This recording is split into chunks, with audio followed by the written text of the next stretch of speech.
Long before the world learned the word Blitzkrieg, one officer was already convinced that future wars would not be decided by who had the largest armies, but by who could move faster, strike deeper, and recover before the enemy understood what had happened. While others still planned around trenches and static fronts, Heinz Guderian was redesigning war itself around engines, radios, and relentless momentum. Guderian did not invent the tank.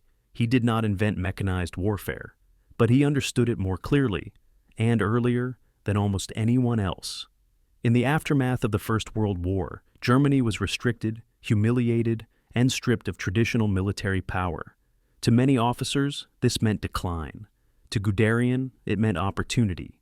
He studied foreign armies, absorbed new technology, and argued relentlessly that tanks were not support weapons. They were the main force. Armor should not crawl. It should not wait. It should not be tied to infantry movement. It should break through, drive deep, and collapse entire fronts from the inside out. These ideas were controversial. They were resisted. They were mocked. But Guderian persisted, writing, lecturing, drilling, and shaping a new generation of officers who believed that coordination, communication, and speed could do what mass alone never could. When war finally came, his theories were tested without mercy. In Poland, armored formations cut through defenses with shocking speed. In France, panzer columns surged through the Ardennes, terrain the enemy believed impassable, and shattered Allied planning in days. Radios allowed commanders to adapt in real time. Units bypassed resistance instead of grinding against it. Entire armies collapsed not because they were destroyed, but because they were outpaced. For a moment, it looked like genius. Guderian became a symbol of modern war, confident, abrasive, impatient with hesitation. He clashed with superiors who slowed advances he believed should continue. He pushed commanders forward when caution seemed safer. To him, momentum was everything. Stop moving, and you lose the war. But momentum has limits. As the conflict expanded eastward into the Soviet Union, the scale of war grew beyond what even Guderian's methods could solve. Distances swallowed fuel, roads vanished into mud, winter arrived early and without compromise. Armor that once seemed unstoppable now froze in place, and with success came conflict. Guderian argued openly with Hitler. He questioned orders. He resisted decisions driven by ideology rather than reality.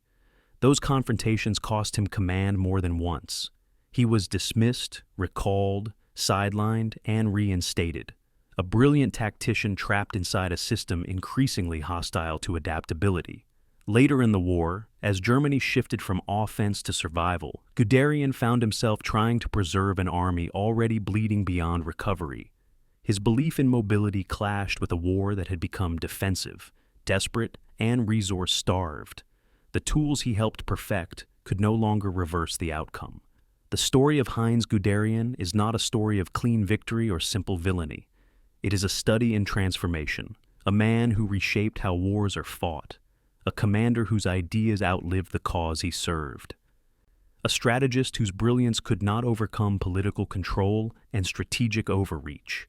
Modern armored warfare, on every side, carries his fingerprints: radios in tanks, independent armored formations, rapid exploitation, combined arms coordination.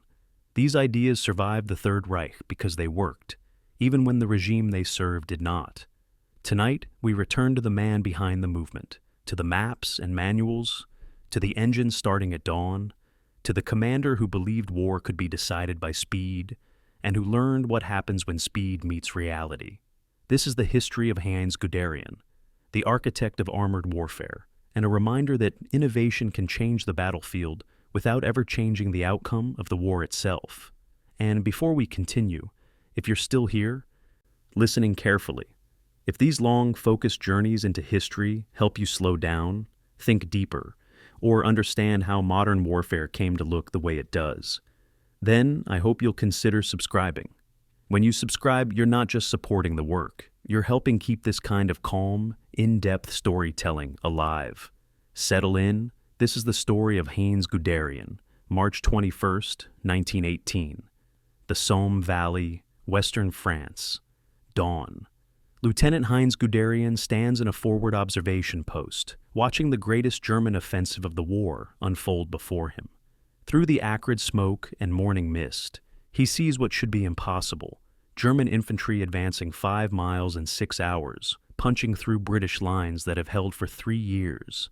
The spring offensive, Operation Michael, is working.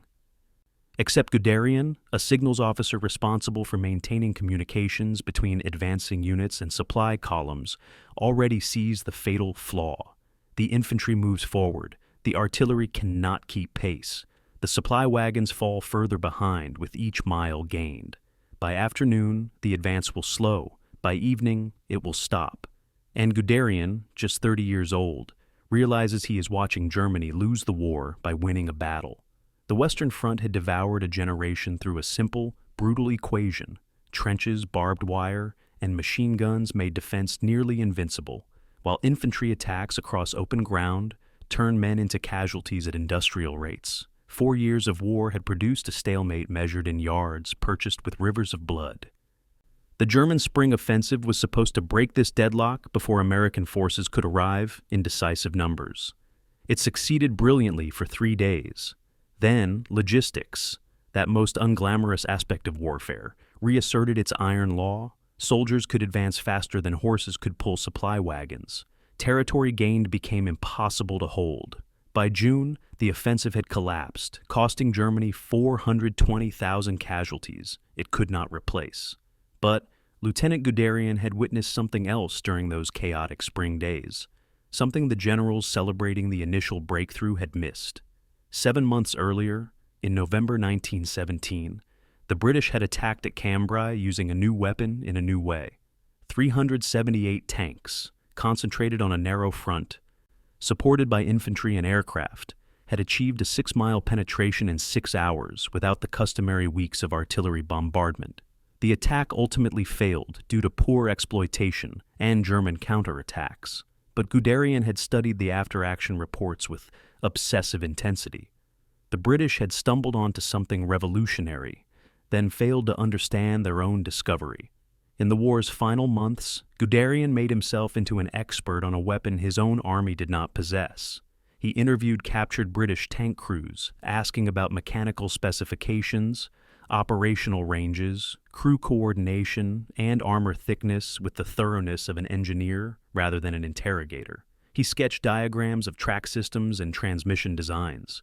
He read every captured British training manual he could acquire, teaching himself English specifically for this purpose. His fellow officers thought him eccentric, obsessing over a weapon that had proven unreliable and vulnerable. British and French tanks broke down constantly, caught fire easily, and moved at walking pace. Most military thinkers dismissed them as interesting, but ultimately impractical. Guderian saw past the mechanical limitations to the operational possibilities. Tanks were not mobile machine gun nests or infantry support weapons, as British and French doctrine treated them. They were the solution to the Western Front's central problem: how to restore mobility to warfare. Infantry could not cross machine gun fire. Artillery could not keep pace with advancing troops.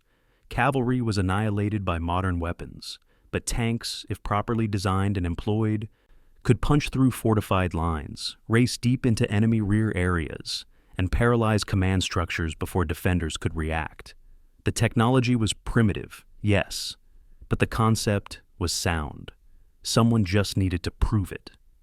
The armistice of November 11th, 1918, found Guderian in his quarters near Sedan, sketching. Not celebrating with his comrades, not bitter about defeat, but working through the implications of what he had witnessed. The papers scattered across his desk showed tank formations arrowing through enemy lines, followed not by slow-moving infantry, but by motorized troops and trucks, supported by aircraft overhead and artillery that could displace rapidly to keep pace with the advance.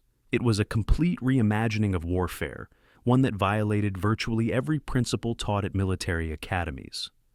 Wars were supposed to be about attrition, about grinding down the enemy's will to fight.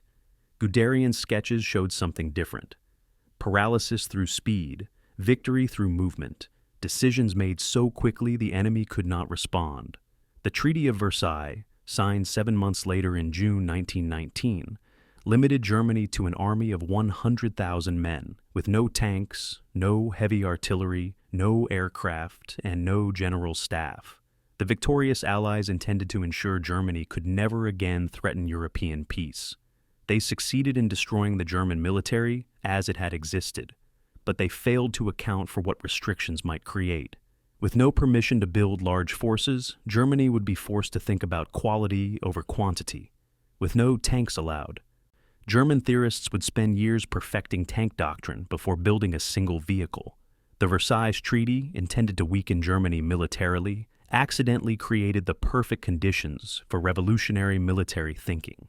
Guderian entered this strange new world of Weimar Germany's miniature army with advantages his peers lacked.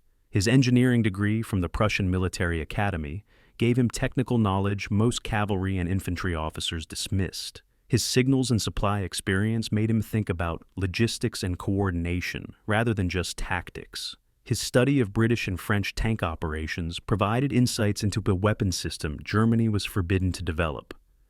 And his experience watching the Spring Offensive's initial success, followed by logistical collapse, had taught him the fundamental truth that would define his career. Speed of advance means nothing if you cannot sustain it. The conventional wisdom among military thinkers in 1919 held that the Great War had proven modern weapons too powerful for decisive maneuver. Future wars, they believed, would resemble the Western Front. Long, grinding affairs of attrition decided by industrial capacity and national will. A few theorists in Britain and France tentatively suggested tanks might restore mobility, but their arguments were drowned out by institutional inertia. After all, Britain and France had won the war using traditional methods, albeit at terrible cost. Why change what worked?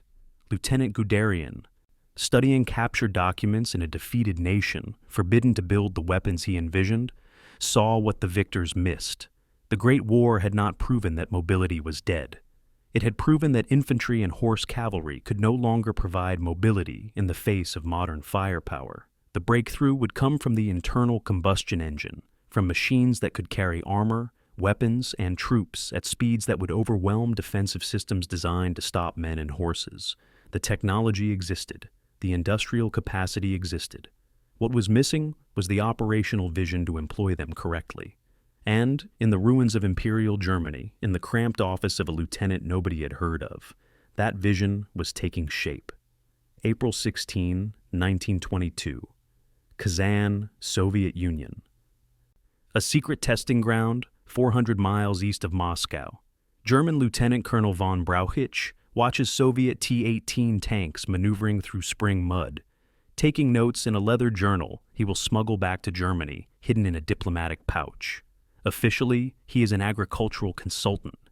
Actually, he is one of 30 German officers participating in a secret collaboration that violates every provision of the Versailles Treaty. The Soviet Union, a pariah state shunned by Western powers, and Germany, a defeated nation stripped of its military, have formed an alliance of the desperate. Soviet factories provide the facilities Germany cannot legally possess. German expertise helps train the Red Army. And officers like Guderian, not present today but eagerly awaiting these reports, gain their first practical knowledge of armored warfare. The Treaty of Rapallo, signed 1 year earlier in April 1921, was publicly a trade agreement between Germany and the Soviet Union. Secretly, it included protocols allowing Germany to develop weapons forbidden by Versailles on Soviet territory. This arrangement suited both parties perfectly. The Soviets gained access to German technical knowledge and military training methods. The Germans gained laboratories where they could develop tanks, aircraft, and chemical weapons away from Allied inspectors' eyes. At facilities near Kazan for tanks, Lipetsk for aircraft, and Saratov for chemical weapons, German officers and Soviet counterparts worked side by side, building the foundations of military forces that would soon clash in history's bloodiest conflict. Guderian remained in Germany during these early years of secret collaboration, but the intelligence flowing back from the Soviet Union shaped his thinking profoundly. Reports described Soviet enthusiasm for mass-producing tanks, building thousands where European nations built hundreds. They detailed Red Army doctrine emphasizing overwhelming attacks by armored formations, supported by infantry and artillery.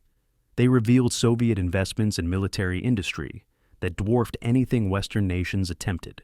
The Soviet Union was preparing for armored warfare on a scale no one else imagined. This knowledge both excited and disturbed Guderian. Germany would face an enemy that took tanks seriously. Germany needed to develop not just tanks, but superior tanks and superior doctrine. The Weimar Republic's miniature army of 100,000 men became, paradoxically, one of history's most intellectually productive military organizations. Every officer knew he had been selected for elite status, one of only 4,000 officers permitted in the entire German military. The standards for admission were ruthlessly high. More importantly, the tiny size forced German military thinkers to emphasize quality, training, initiative, and doctrine over numerical superiority. Restrictions became creative challenges. If you could not have artillery, you studied how to use tanks as mobile artillery. If you could not have large formations, you studied how to achieve decisive results with small forces. If you could not practice with real weapons, you perfected the theory until the day weapons became available. Guderian immersed himself in military literature with monastic devotion. He ordered books from Britain and France, teaching himself to read military English and French fluently. In 1924, he discovered the works of Major General J.F.C. Fuller, the British theorist who had planned the Cambrai tank attack, and subsequently wrote extensively about armored warfare's potential. Fuller's Plan. 1919, an unrealized scheme for a 1919 offensive using mass tanks to paralyze the German command structure, became Guderian's Bible. He read it so many times the pages fell apart. He translated key passages into German and circulated them among fellow junior officers. Fuller's central insight became Guderian's foundation. Tanks should not support infantry. Infantry should support tanks. French theorist Charles de Gaulle's book, Vers l'armée de métier, Toward a Professional Army, published in 1934, argued for specialized armored formations that could conduct independent operations. British theorist Basil Liddell Hart wrote about the indirect approach, suggesting modern armies should use mobility to strike enemy weakness rather than grinding against strength. These foreign theorists were prophets without honor in their own lands, dismissed by establishments that had won the Great War and saw no reason to revolutionize warfare. But in Germany, where defeat demanded innovation, their ideas found eager students. Throughout the 1920s, Guderian and his colleagues conducted exercises using automobiles to simulate tanks, with cardboard and wooden frames attached to represent armor. These mock battles looked absurd, officers driving civilian cars around training fields, while umpires adjudicated imaginary combat. But they served crucial purposes. They taught officers to think about battlefield movements at speeds impossible for infantry. They revealed coordination challenges when forces moved faster than messengers could run. They demonstrated how radio communication became essential when formations spread across dozens of miles. They forced planners to confront logistics. How much fuel did motorized forces consume? How quickly could broken-down vehicles be repaired? What happened when tank formations outran their supply lines? Germany's forbidden status actually enhanced its theoretical development in ways permitted nations never achieved. British and French theorists had to fight institutional resistance from officers who had successfully commanded in the Great War and saw tanks as adjuncts to proven methods. German theorists faced no such resistance because Germany had no tanks and no entrenched doctrine to defend. Britain and France could build tanks, so they built them poorly and employed them worse, learning little from their mistakes. Germany could not build tanks, so they spent 15 years perfecting the theory of how tanks should be built and used, waiting for the day theory could become practice. 1929 marked a turning point. Guderian published his first professional article, Armored Troops, in Militärwochenblatt, the German military's professional journal. The article argued that future wars would be decided by concentrated armored formations, operating independently, supported by motorized infantry and aircraft, conducting deep penetrations to paralyze enemy command and supply systems. It was Fuller's and Little Hart's ideas, synthesized with Guderian's own insights about logistics and coordination. The article circulated among approximately 200 select officers. Most dismissed it as interesting speculation. A few recognized it as a blueprint for revolutionizing warfare. The same year, the German army conducted its first significant tank trials using dummy vehicles that at least mechanically resembled real tanks. These trials, still conducted on German soil with paper-thin pretense that the vehicles were agricultural tractors, revealed immense challenges. Coordinating even a dozen vehicles proved nightmarishly difficult without reliable radio communications. Mechanical breakdowns plagued every exercise. Resupplying fuel and ammunition to rapidly moving formations seemed almost impossible. But each problem identified was a problem that could be solved through engineering and training before Germany committed to mass production.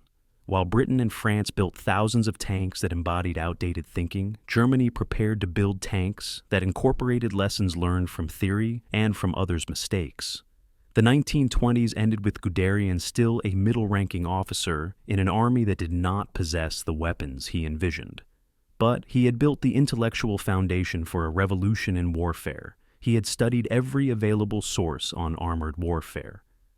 He had learned from other nations' experiments. He had identified the technical, logistical, and coordination challenges that must be solved. He had gathered a small group of like-minded officers who shared his vision.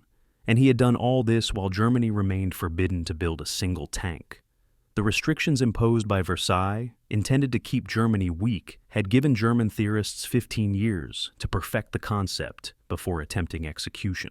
When those restrictions finally lifted, theory would explosively become reality. January 30th, 1933, Berlin. Adolf Hitler becomes Chancellor of Germany. Guderian listens to the radio broadcast in his quarters, hearing Hitler's speech about restoring German military strength and repudiating the chains of Versailles. Around him, fellow officers exchange glances, mixing hope with apprehension. For 15 years, they have developed theories about armored warfare while forbidden to build tanks. Now, suddenly resources might become available. The new government promises massive rearmament, but this government also radiates menace.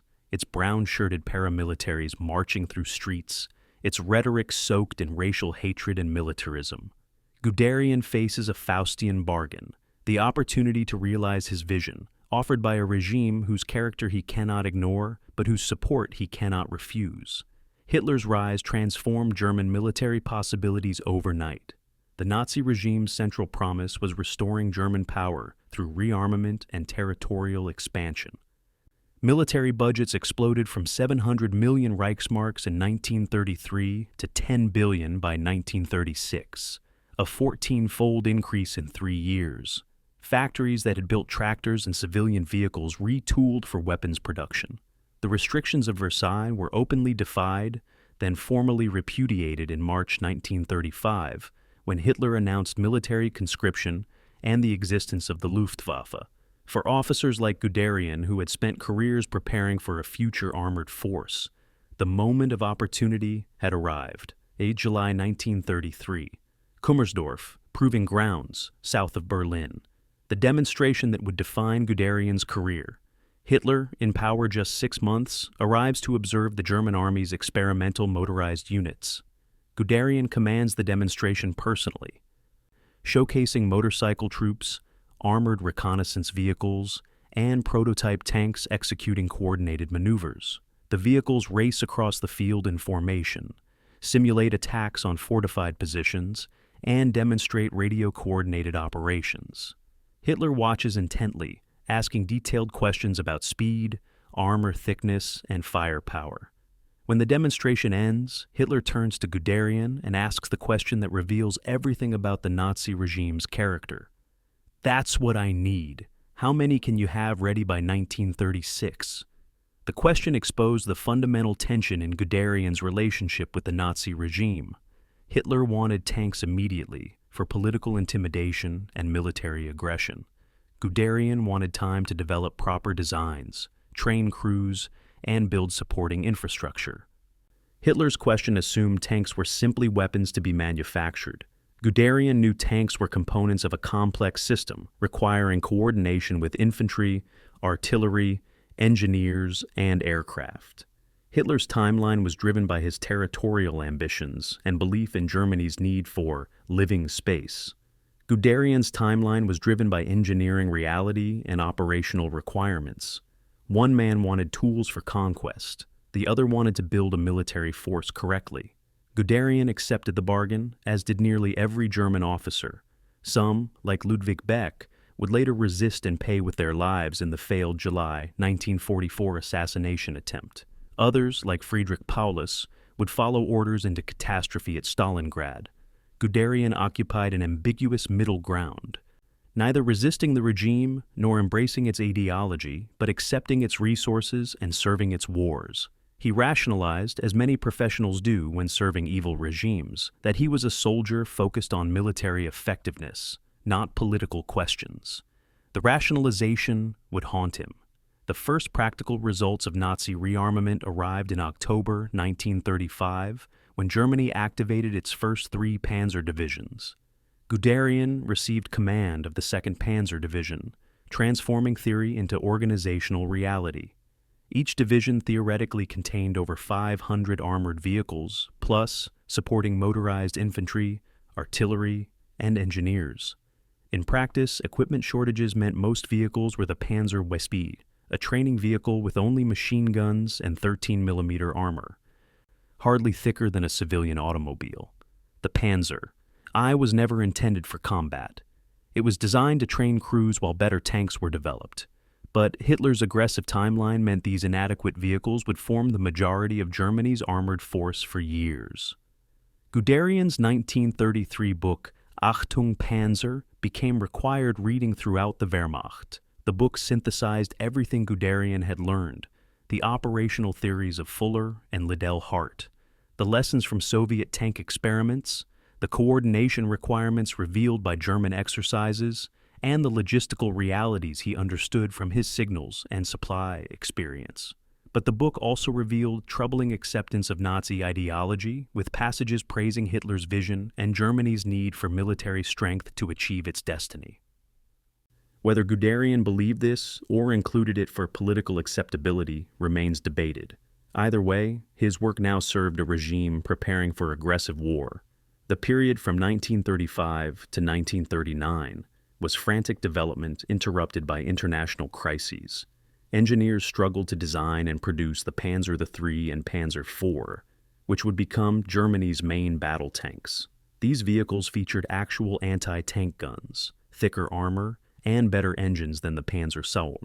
But production moved slowly. Factories lacked experience with precision armor plate manufacturing. Supply chains for specialized components did not exist.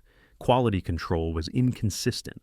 Meanwhile, Hitler's diplomatic aggression created military crises that threatened war before the army was ready. The remilitarization of the Rhineland in March 1936, the Austrian Anschluss in March 1938, the Sudetenland crisis in September 1938, each brought Germany closer to war. The Austrian Anschluss exposed German unreadiness in humiliating fashion. In March 1938, German forces rolled into Austria in what was supposed to be an intimidating show of mechanized might. 70% of the vehicles broke down during the 400-mile journey.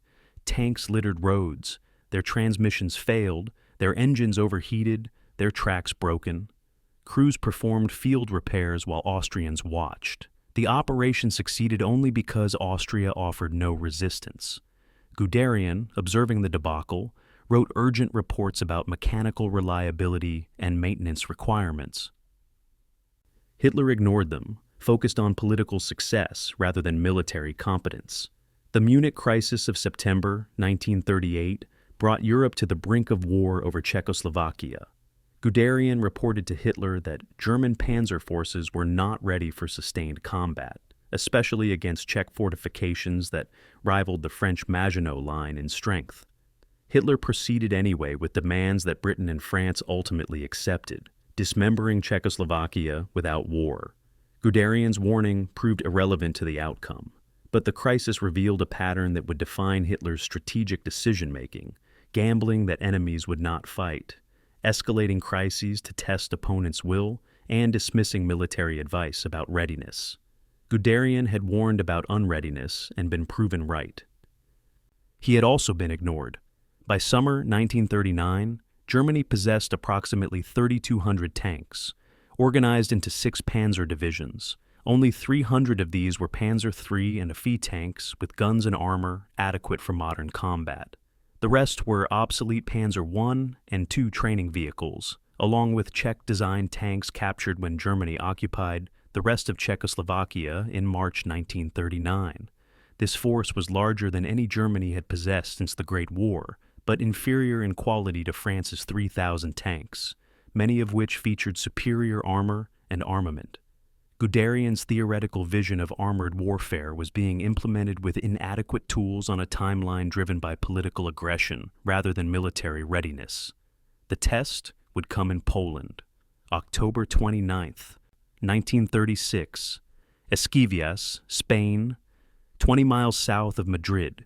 A German Panzer I tank, part of the Condor Legion sent to support Francisco Franco's nationalist forces, encounters Soviet-supplied T-26 tanks for the first time. The German crew commander realizes within seconds that his tank is doomed. The T-26's 45mm gun can penetrate the Panzer I's 13mm armor at 800 meters. The Panzer I's machine guns cannot damage the T-26 at any range. The German crew frantically reverses, seeking cover, while the Soviet-designed tank methodically fires. The Panzer I survives only because Republican crews are poorly trained and miss their shots. That evening, the German commander writes a report that will fundamentally alter German tank development. Our tanks are mobile coffins against anti-tank guns. The Spanish Civil War, which erupted in July 1936 when military officers led by Franco attempted to overthrow Spain's Republican government, became a proving ground for German military technology. Hitler sent the Condor Legion, a unit of approximately 5,000 German personnel operating aircraft, tanks, and artillery, ostensibly as volunteers, but actually as a testing opportunity. Spain offered what Germany desperately needed: combat experience against modern weapons under real battlefield conditions. The cost would be measured in lessons learned and men killed, both Spanish and foreign. Germany deployed approximately 180 Panzer tanks to Spain between 1936 and 1939. These vehicles, designed only for training, were rushed into combat because they were all Germany had available in sufficient numbers. The results were predictable and horrifying for the crews. Panzer I tanks featured armor that could be penetrated by standard rifle bullets at close range, let alone anti-tank guns. They mounted only 2 machine guns, useless against enemy armor. Against infantry without anti-tank weapons, the Panzer I could be effective. Against Republican forces equipped with Soviet T-26 tanks and Soviet-designed anti-tank guns, German crews died in burning metal boxes. Wilhelm Ritter von Thoma commanded the German tank forces in Spain, earning the grim nickname the Grave Digger from his crews due to casualty rates. His reports to Berlin were brutally honest. German tanks were inferior. German crews lacked combined arms training, and German doctrine for coordinating tanks with infantry and artillery needed fundamental revision. Von Thoma emphasized that Republican forces, despite their political chaos and frequent incompetence, demonstrated effective tactics when they combined tanks with anti-tank guns and infantry support. Soviet advisors were teaching the Republicans combined arms warfare. Germany needed to learn the same lessons. The Battle of Guadalajara in March 1937 provided the most painful lesson. Italian forces, also supporting Franco, attacked with 129 tanks and 3 motorized divisions, attempting to encircle Madrid.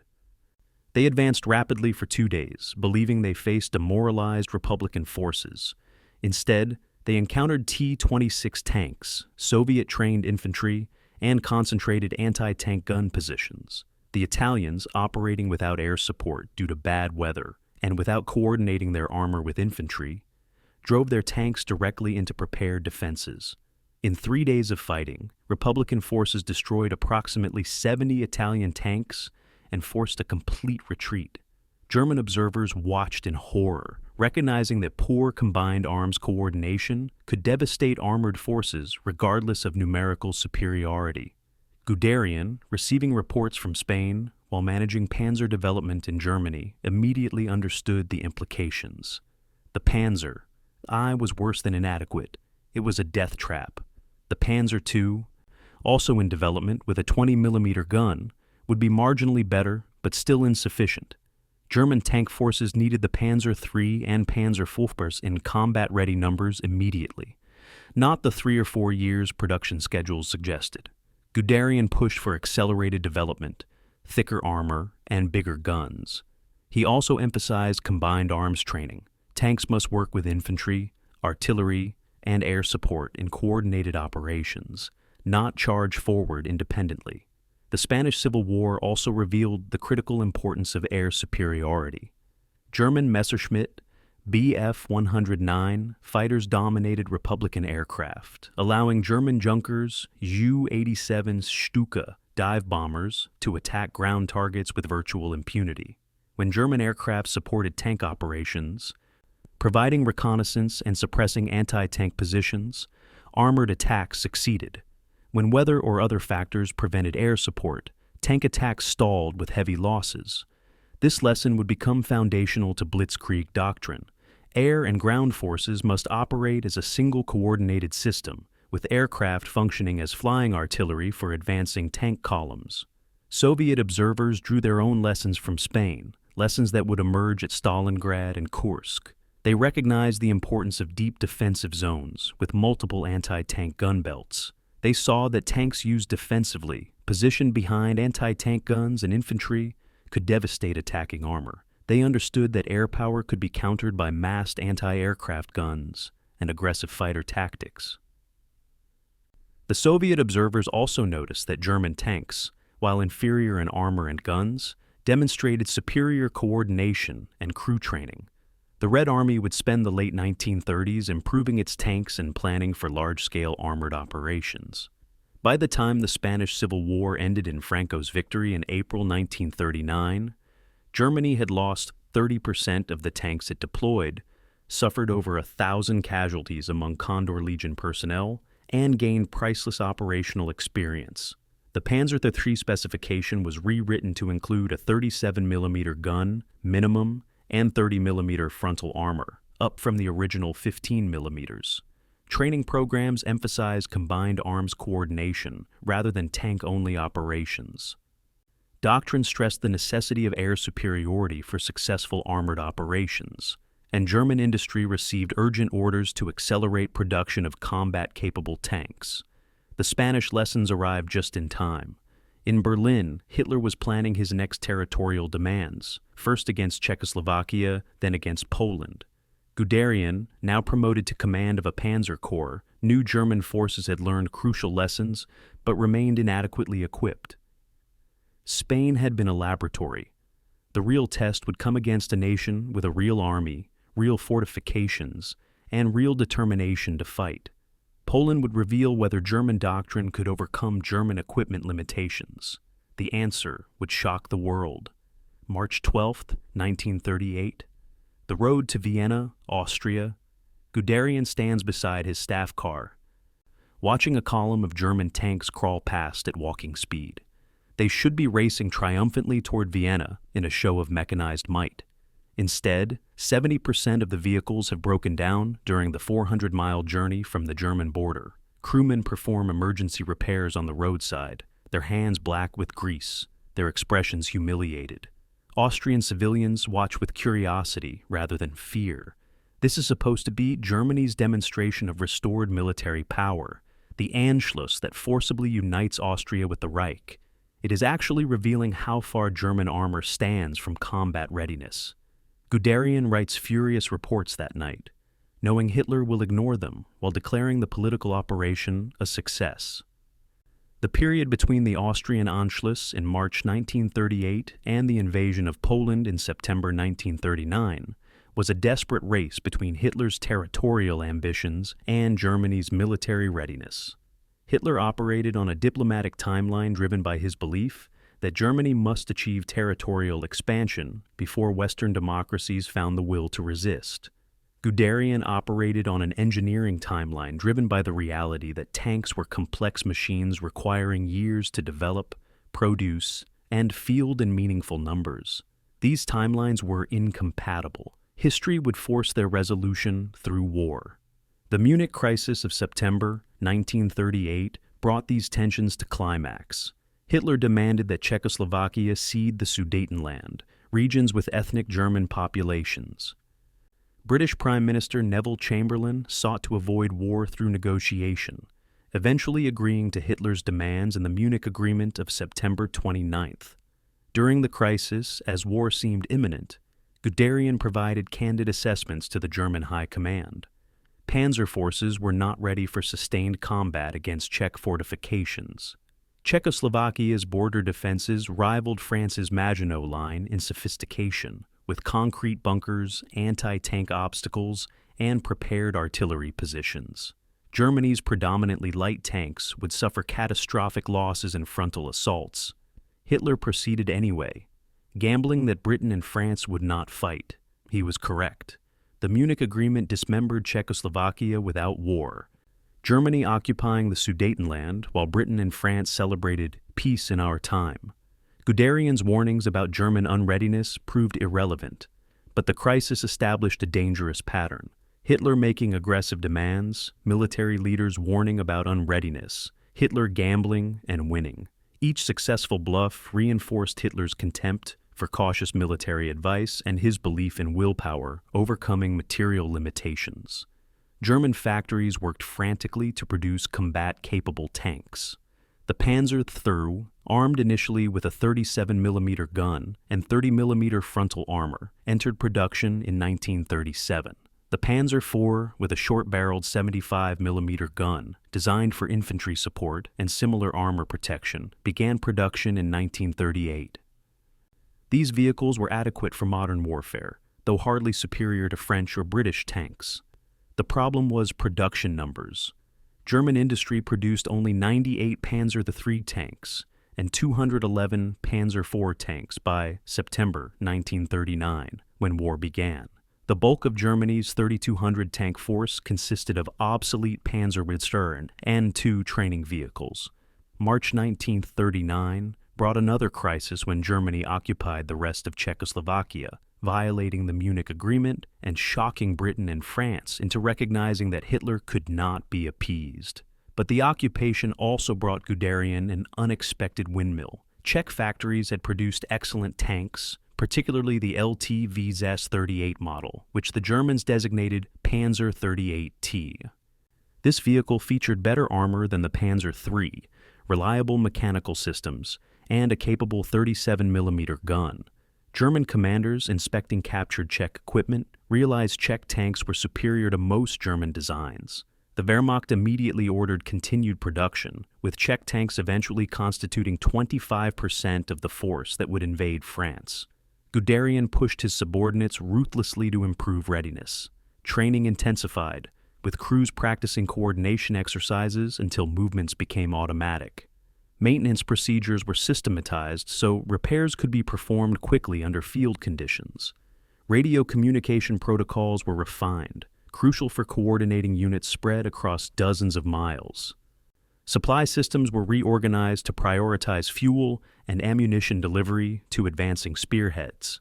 Every lesson from Spain, every breakdown during the Austrian operation, every training exercise failure was analyzed and addressed.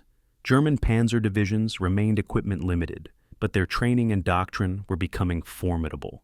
The strategic situation darkened through spring and summer 1939. Hitler demanded territorial concessions from Poland, specifically the return of Danzig and extraterritorial transit rights across the Polish corridor. Britain and France, finally recognizing that appeasement had failed, guaranteed Poland's independence.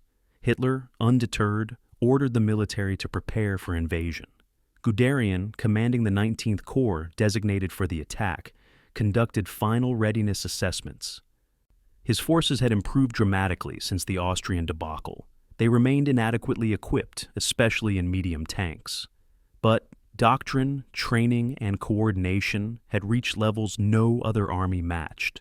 August 23, 1939. The Molotov-Ribbentrop Pact between Nazi Germany and the Soviet Union shocked the world. The two ideological enemies agreed to divide Poland between them, with secret protocols allocating spheres of influence across Eastern Europe. For Guderian, the pact meant Poland would face a two-front war, unable to concentrate its forces against the German attack. It also meant, ominously, that Germany's future enemy would be the Soviet Union, whose tank forces numbered in the tens of thousands and whose industrial capacity dwarfed Germany's. But that conflict seemed distant. The immediate reality was Poland. Guderian received preliminary attack orders in late August. His 19th Corps would form part of Army Group North, attacking from East Prussia toward Warsaw. The strategic concept was classic double envelopment. German forces attacking from north and south would encircle Polish armies in western Poland before they could retreat behind the Vistula River to establish defensive lines. Speed was essential. The entire campaign must be completed before Britain and France could mobilize their forces and attack Germany from the west. Guderian calculated that he had perhaps 3 weeks to demonstrate that Blitzkrieg was not theory, but operational reality. September 1st, 1939. The deadline Hitler had set arrived. German forces stood ready to invade Poland, launching World War II.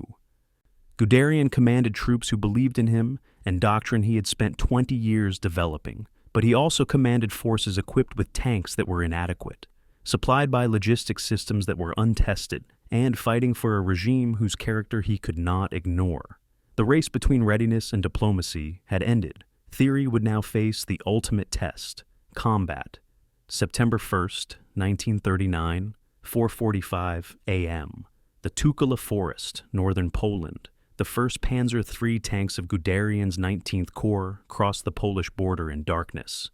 Engines roaring, crews tense. They advanced without preliminary artillery bombardment, without waiting for infantry to clear the way, without the methodical preparation that had characterized warfare for centuries. This is supposed to be different. Shock, speed, paralysis instead of grinding attrition. By noon, lead elements have advanced 20 miles into Poland. Behind them, the rest of Guderian's corps follows, a mechanized column stretching back to the German border. Ahead, Polish forces are still mobilizing, still moving toward positions they expect to defend. The Germans are not attacking where Poland expects, not fighting how Poland prepared. Blitzkrieg's first test has begun. Poland's strategic situation was nearly hopeless before a shot was fired. The nation of 35 million people faced Germany's 80 million to the west, and the Soviet Union's 170 million to the east. Polish forces numbered approximately 1 million men, organized into 30 infantry divisions, 11 cavalry brigades, and small armor contingents. Against them, Germany deployed 1.5 million men in 62 divisions, including 6 Panzer divisions and 4 motorized divisions. Poland's defense plan relied on holding a long frontier until Britain and France attacked Germany from the west, forcing Hitler to divide his forces. This plan required time Poland did not have. The Polish military had prepared for conventional warfare. Their defensive positions covered likely avenues of approach with trenches, anti-tank obstacles, and prepared artillery positions. Polish commanders expected German attacks to follow roads and railways, allowing defenders to concentrate forces against predictable routes. They expected methodical advances preceded by artillery bombardments, giving them time to move reserves. Polish cavalry, romantically remembered in popular mythology as charging tanks with lances, actually provided mobile reconnaissance and screening forces armed with anti-tank rifles and artillery. Poland's plan was not foolish. It was conventional, and Blitzkrieg was designed to shatter conventional defensive thinking. Guderian's 19th Corps attacked not along expected routes, but through terrain. Poland considered impassable for armor. The Tukala Forest, with its dense woods and primitive roads, seemed to protect the Polish flank. German tanks simply drove through it, using their mobility to bypass strong points, ignoring their flanks, racing toward objectives 20 and 30 miles behind Polish front lines. Polish commanders, receiving reports of German tanks deep in their rear, assumed these were reconnaissance elements, or confused reports. They could not imagine that the Germans were deliberately driving past their defensive positions, leaving infantry to deal with bypass strong points while armor raced ahead to paralyze Polish command structures. September 3rd. The Vistula River near Chelmno. Guderian's lead elements reached the river barely 72 hours after crossing the border.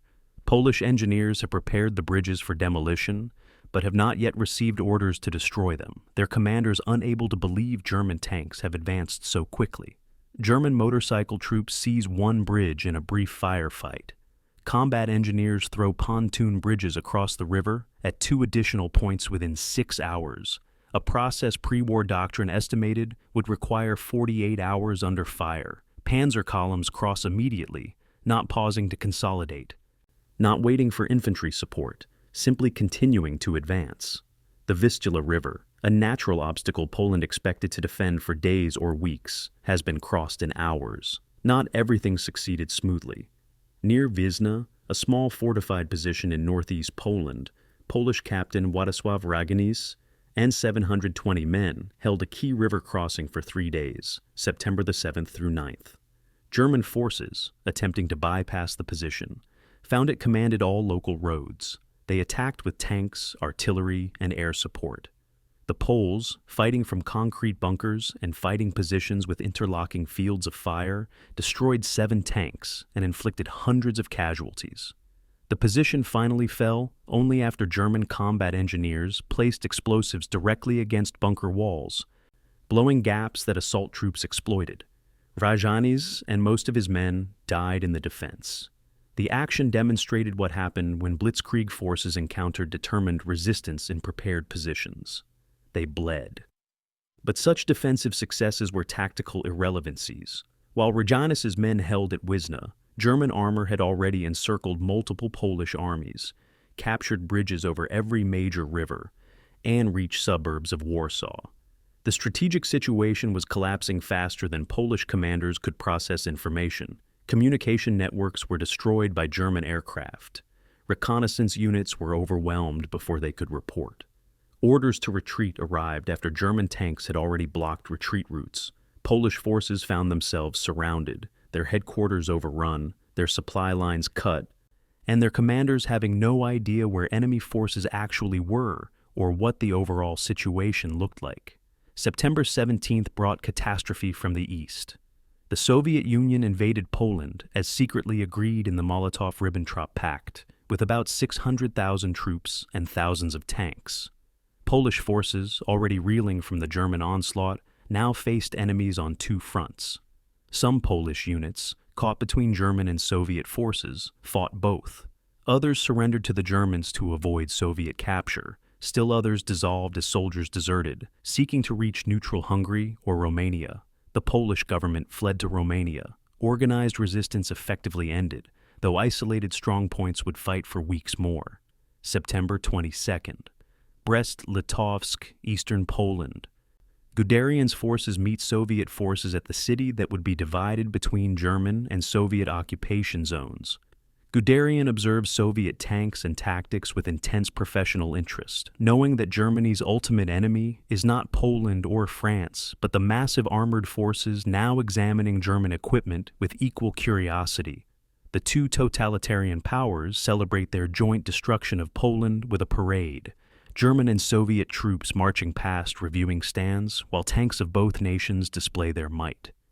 Guderian participates in official ceremonies while noting that Soviet T-34 tanks, still in testing and not yet deployed in meaningful numbers, show design features superior to anything Germany possesses. The Poland campaign ended in total German victory by early October.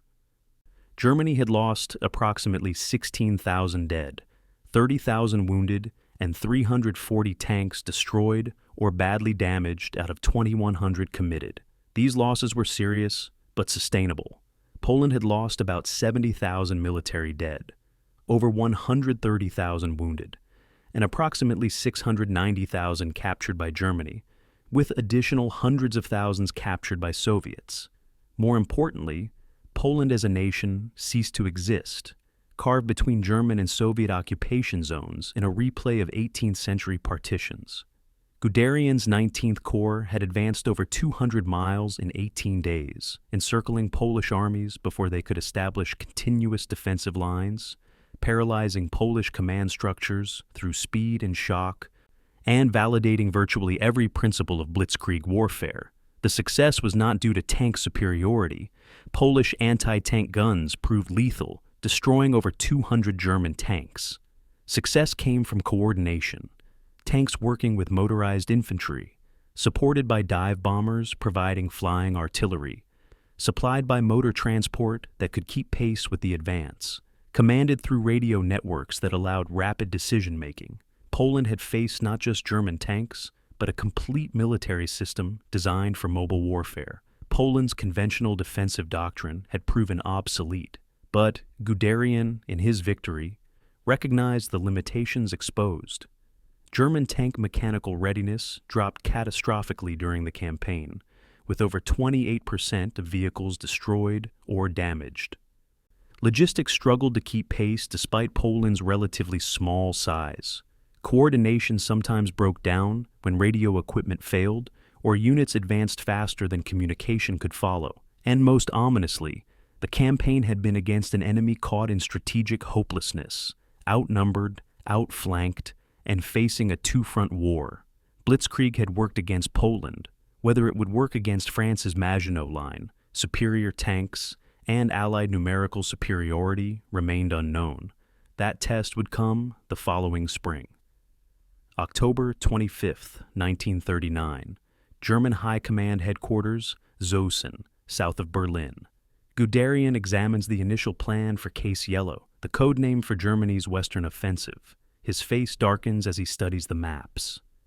The plan is essentially a repeat of the Schlieffen Plan from 1914. A massive right hook through Belgium and the Netherlands, attacking the same ground where German armies attacked 25 years earlier. The Allied High Command must be expecting exactly this. British and French forces will rush into Belgium to meet the attack, forming a continuous defensive line anchored on prepared positions. The German army will grind against fortified defenses in a replay of the Western Front, except this time facing opponents who have had 8 months to prepare and possess superior tanks. Guderian realizes that conventional thinking will produce conventional results, stalemate and attrition. Poland proved Blitzkrieg could work against conventional defenses. Case Yellow, as currently designed, abandons everything Blitzkrieg doctrine teaches. The period between September 1939 and May 1940 became known as the Phony War, or Sitzkrieg, that's sitting war. After Britain and France declared war on Germany following the Polish invasion, both sides settled into defensive postures along the Franco-German border. France sheltered behind the Maginot Line, a 5.8 billion franc system of 108 major fortresses, underground barracks, supply depots, and rail networks stretching from Switzerland to Belgium. Germany fortified the Siegfried Line, less elaborate but still formidable. Neither side attacked. The Allies hoped economic blockade would strangle Germany. Hitler prepared for an offensive he believed must come before Allied rearmament overcame German advantages. The strategic calculus favored the Allies in conventional military terms. France deployed approximately 3 million men in 117 divisions, backed by over 3,000 tanks, including the Char B-1 and Somme S-35, both superior to most German tanks in armor and firepower. Britain committed the British Expeditionary Force of 10 divisions, smaller than 1914's commitment, but still significant. Belgium and the Netherlands added another 40 divisions of variable quality. Germany deployed 2.7 million men in 135 divisions, but only 6 were Panzer divisions. In tanks, Germany fielded 2,400, most of which were obsolete Panzerfeind and II models. In a conventional battle of attrition, Allied superiority in manpower, industrial capacity, and equipment quality should prove decisive. The original Case Yellow plan played to Allied strengths. General Franz Halder, chief of the German General Staff, designed a straightforward attack through Belgium and the Netherlands, expecting to capture channel ports in northern France in a campaign lasting several months. The plan assumed France would not be decisively defeated, but might accept a negotiated peace after losing significant territory. Most importantly, the plan attacked where the Allies expected, allowing them to use their superior numbers and prepared defenses effectively. When Guderian reviewed the plan, he immediately grasped its fatal flaw. It assumed conventional warfare would produce acceptable results. Poland had proven that unconventional warfare could produce revolutionary results. November 1939. Guderian meets with Lieutenant General Erich von Manstein, Chief of Staff to Army Group A. Both men recognize Case Yellow's inadequacy. Over wine in Manstein's quarters, Guderian sketches an alternative on a napkin. Concentrate the Panzer divisions not in the north where the Allies expect them, but in the center, driving through the Ardennes forest. The Ardennes, a region of steep valleys, narrow roads, and dense forest straddling the Belgian-German-Luxembourg border, is considered impassable for large armored formations. French and Belgian planning treats it as a natural barrier requiring only light screening forces. Manstein's eyes light up. If German armor can traverse the Ardennes quickly, they will emerge on the Meuse River behind Allied forces rushing into Belgium. A breakthrough there would cut the Allied armies in two. The proposal seems insane to conventional military thinking. The Ardennes features only a few narrow roads through 50 miles of difficult terrain. 2,500 German tanks and thousands of support vehicles would create massive traffic jams, vulnerable to air attack and unable to maneuver if they encounter resistance. Even if German forces reach the Meuse River, they must cross a major water obstacle under fire, then race west through northern France while exposed to counterattacks from north and south. The plan requires everything to work perfectly: achieving surprise, crossing terrain considered impassable, forcing the Meuse crossings, exploiting west faster than Allies can react. One significant failure would trap German armor in a massive salient, isolated and destroyed. Manstein championed the Ardennes plan obsessively, submitting memoranda to the High Command throughout late 1939 and early 1940. General Halder and most senior commanders rejected it as reckless. They preferred the methodical, conventional Case Yellow plan despite its limitations. Manstein's persistence annoyed his superiors so much they transferred him to command an infantry corps in February 1940, removing him from planning responsibilities. But Manstein had one more opportunity. Before departing for his new command, he attended a dinner with Hitler on February 17th. February 17th, 1940. Hitler's Berlin residence. Manstein, joined by Guderian, presents the Ardennes concept to the Führer.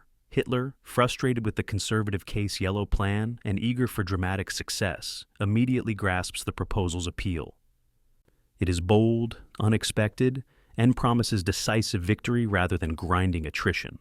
Hitler orders the General Staff to revise Case Yellow, concentrating Panzer divisions under Army Group A for an Ardennes attack, while Army Group B conducts a supporting offensive through the Netherlands and Belgium. The world's most consequential military decision in decades is made over dinner, not through methodical staff work, by a dictator trusting his intuition over his general's advice.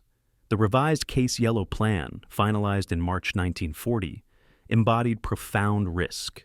7 Panzer divisions, essentially Germany's entire mobile striking force, would compress into narrow Ardennes roads, advancing in a column stretching over 100 miles.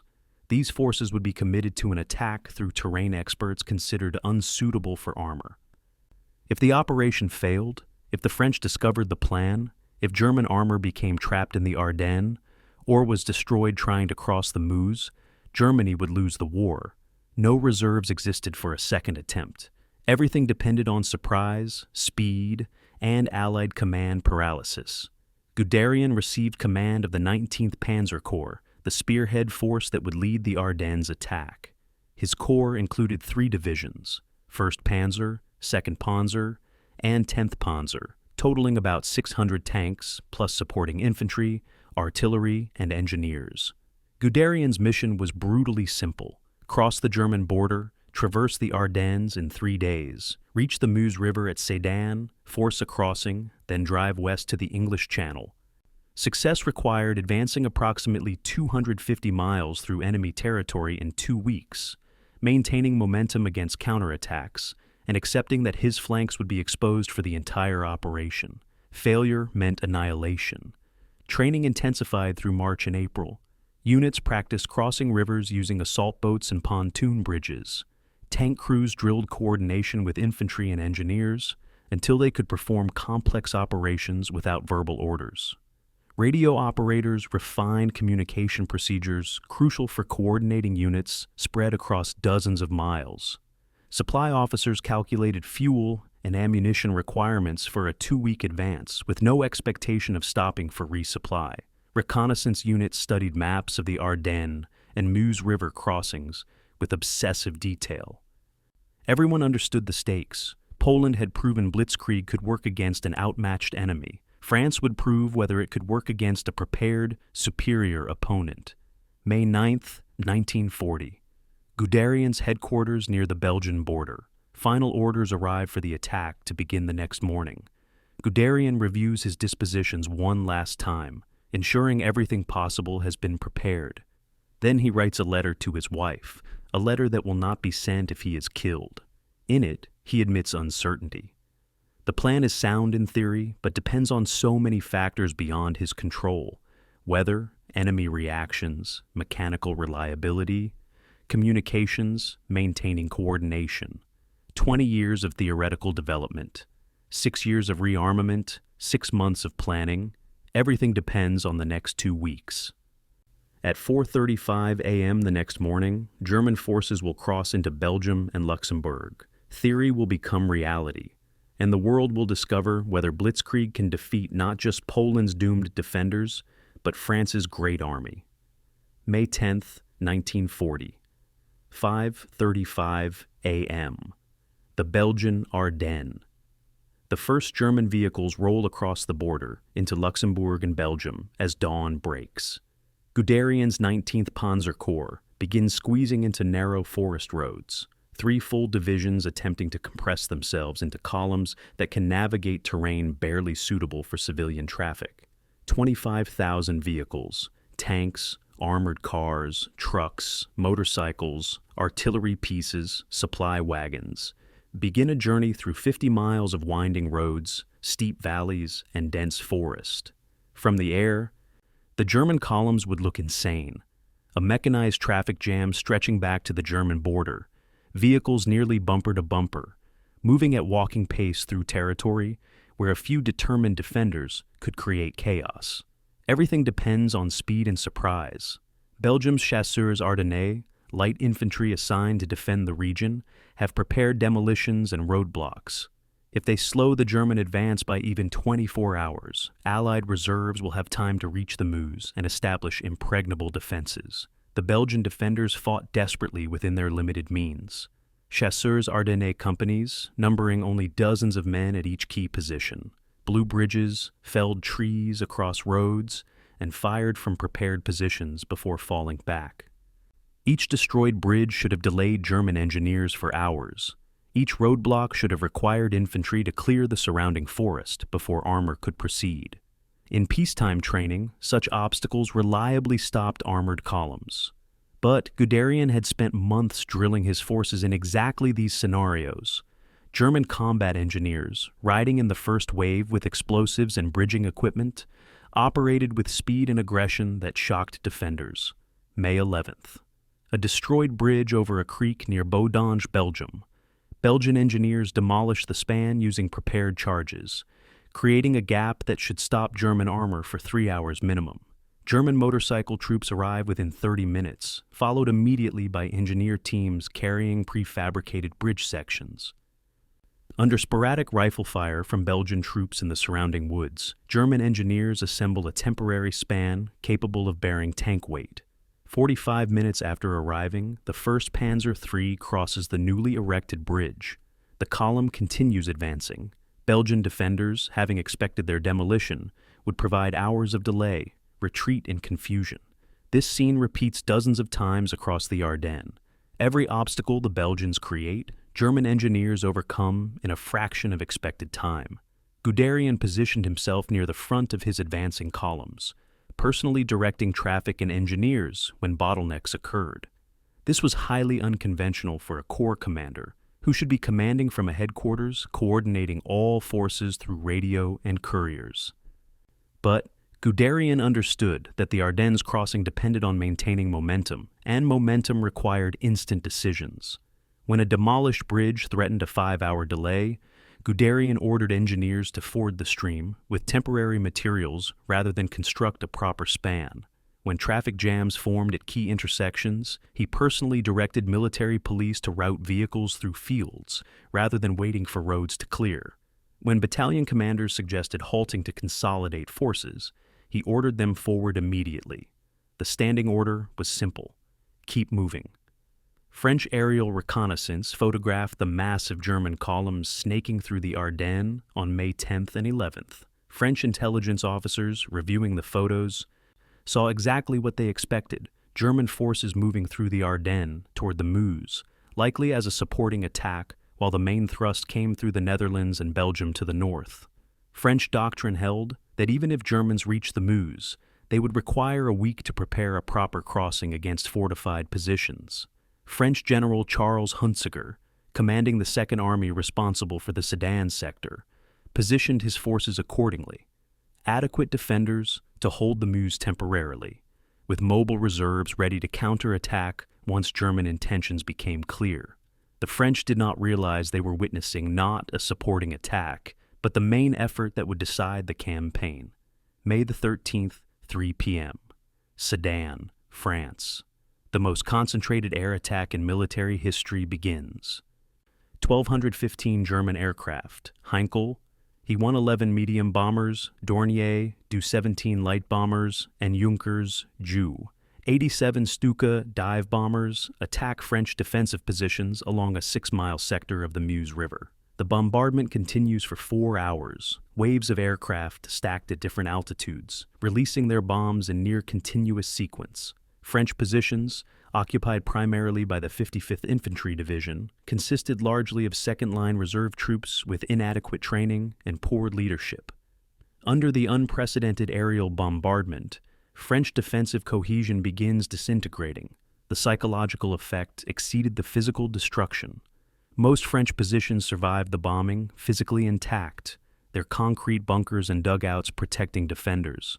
But the relentless noise, the earth-shaking explosions, the dust and smoke, and the knowledge that no friendly aircraft were countering the attack shattered unit cohesion. French soldiers cowered in their bunkers. Some abandoned positions and fled to the rear. Others remained in their positions but were too stunned to fight effectively. The air attack achieved what pre-war theorists had only speculated. It paralyzed a defensive force through shock rather than casualties. May 13th evening. As the air attack ended, German infantry began crossing the Meuse in rubber assault boats. This was the moment of maximum danger. Infantry and fragile boats were utterly vulnerable to machine gun and artillery fire from the opposite bank. If French defenders maintained fire discipline, they could massacre the crossing attempt. But the defenders were shattered from hours of bombing. Many bunkers were not manned. Others fired sporadically, but without coordination. German infantry established a small bridgehead on the western bank within an hour, then expanded it systematically through the evening. Guderian stood on the eastern bank, watching his troops cross, personally observing the operation, despite the danger from French artillery fire. His subordinates urged him to command from a safer position. He refused, insisting his presence was essential to make instant decisions. When infantry reported French counterattacks forming, he ordered artillery to fire smoke rounds to blind French observers rather than high explosive to kill troops. Smoke would allow German engineers to work on bridge construction unmolested.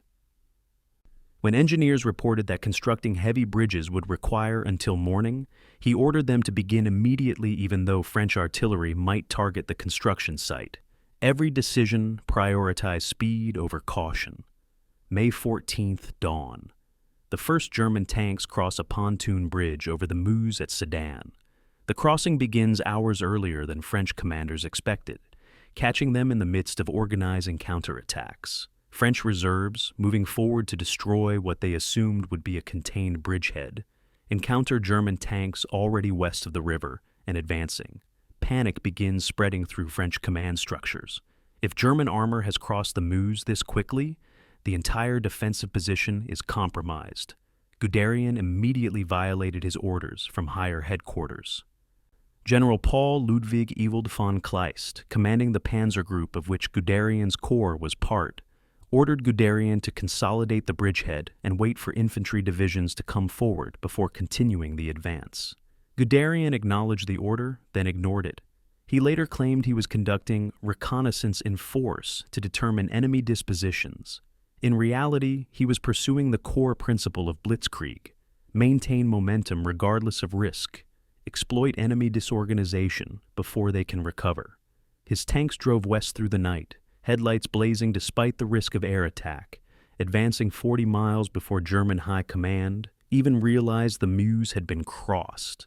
May 14th and 15th saw furious arguments between Guderian and his superiors conducted over radio and telephone. Von Kleist ordered him to halt 3 times. Guderian acknowledged each order, cited operational necessity, or claimed communication difficulties, and continued advancing.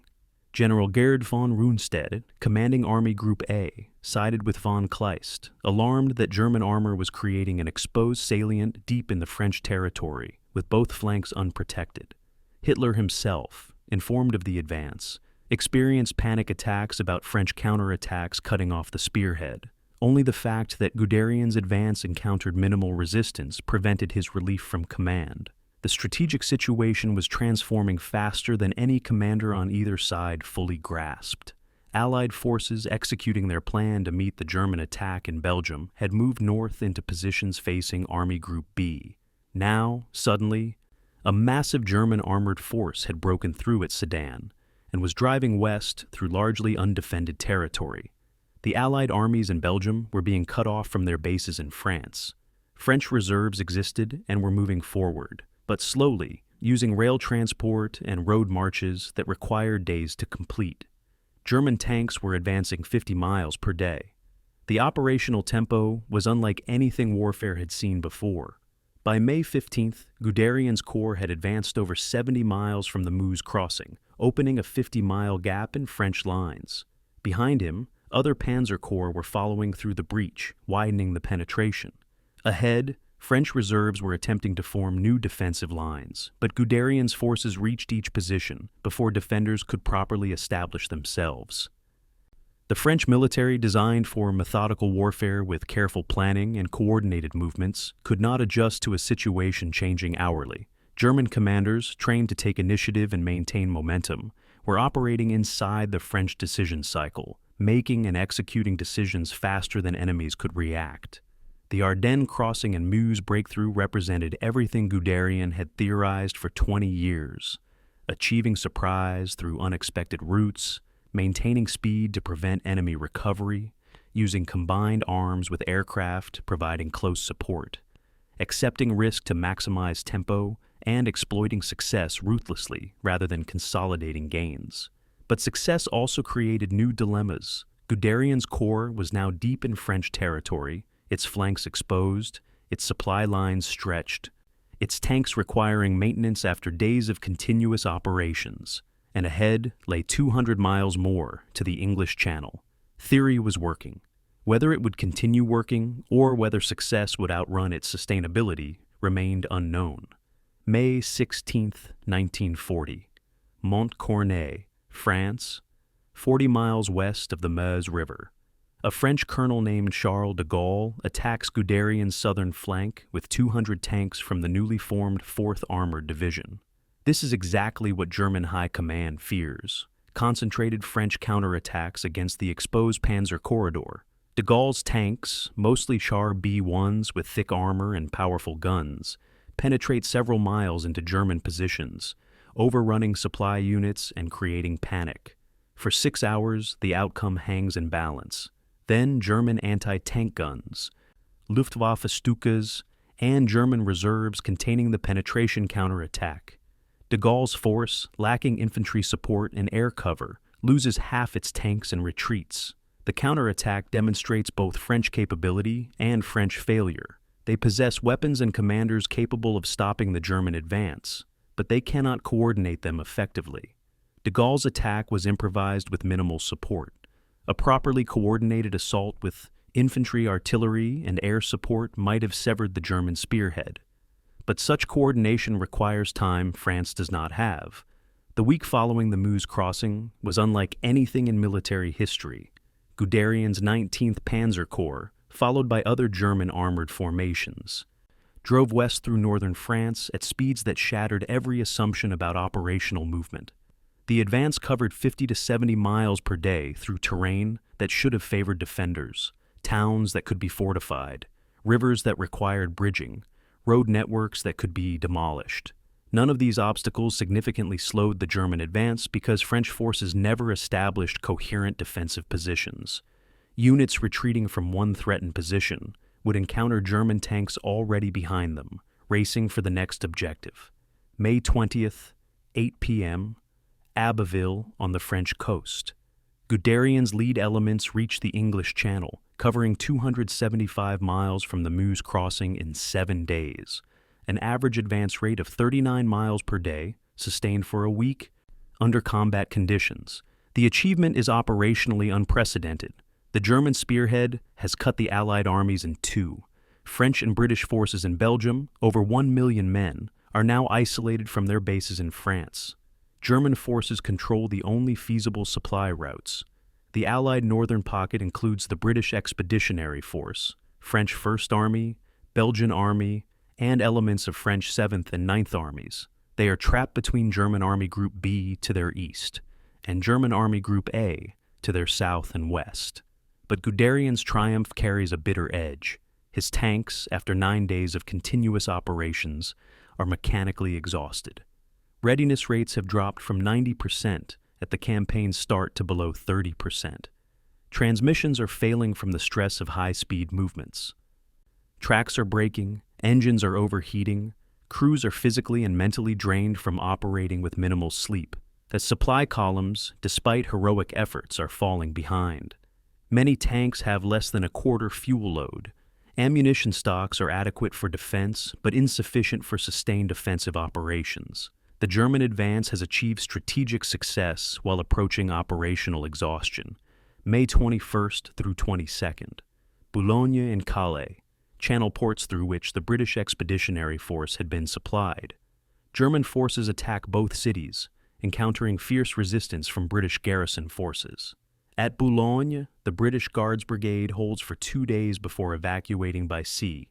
At Calais, 3,000 British and French troops hold for 3 days against repeated German assaults, including Guderian's tanks. The Calais garrison finally surrenders on May 26th, having delayed German forces just long enough for the British to organize the Dunkirk evacuation. The defenders' sacrifice buys time, measured in days, but sufficient to change the campaign's outcome. May 23rd, the order that would haunt Germany. Hitler, visiting Army Group A headquarters, issues a halt order to German panzer forces approaching Dunkirk. The trapped Allied armies are concentrated in a pocket around Dunkirk, the last channel port in Allied hands. Guderian's tanks are approximately 10 miles from the city, poised to seal the pocket and capture the entire British Expeditionary Force. Hitler orders the panzers to halt at the AEA Canal and wait for infantry divisions to come forward. The official reasoning cites tank mechanical exhaustion and exposed flanks. The actual motivations remain historically debated. Concerns about tank losses in urban combat, Luftwaffe, Commander Hermann Göring's promise that his aircraft alone could destroy the pocket, Hitler's possible desire to allow Britain an honorable exit from the war, or simple loss of nerve. Guderian received the halt order with fury and disbelief. His forces had just completed the most spectacular advance in military history. The British Expeditionary Force, the professional corps of Britain's army, was trapped. A few more days of operations would complete its destruction or capture. Instead, Hitler was giving the British time to evacuate. Guderian protested through channels, arguing that tanks had sufficient fuel and mechanical readiness for a final push. His protests were overruled. From May 24th through 26th, German panzer forces sat immobile, while British forces consolidated defenses around Dunkirk. May 26. Operation Dynamo begins, the British evacuation from Dunkirk. Royal Navy destroyers and civilian vessels begin lifting troops from Dunkirk's beaches and harbor. The Luftwaffe attacks ferociously, sinking multiple ships and killing thousands. But British and French fighters from bases in England provide air cover, resulting in history's largest air battle to that date. German aircraft cannot achieve the decisive results Göring promised. Meanwhile, British forces establish a tight perimeter around Dunkirk, defending every foot of ground to buy time for the evacuation. May 27th, Hitler finally releases the panzers, allowing them to resume the attack toward Dunkirk. Guderian's forces advance, encountering British and French rear guards fighting with desperate determination.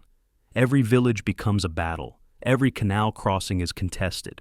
British artillery, concentrated in the shrinking perimeter, fires with devastating effect. German armor discovers what Poland's defenders might have inflicted with better positions and more time. Properly defended terrain is extraordinarily difficult for tanks to capture. The advance toward Dunkirk, which might have taken 2 days on May 23rd, now requires a week against enemies who have prepared positions and are motivated by survival. June 4th. The Dunkirk evacuation ends. Over 9 days, Operation Dynamo evacuated 338,226 soldiers, 215,000 British, and 123,000 French. The evacuation was a strategic disaster, dressed as a miraculous escape. The British abandoned all their heavy equipment: 700 artillery pieces, 80,000 vehicles, 6,800 tons of ammunition, 415,000 tons of supplies. The British Expeditionary Force returned to England as unarmed survivors, not as a fighting force.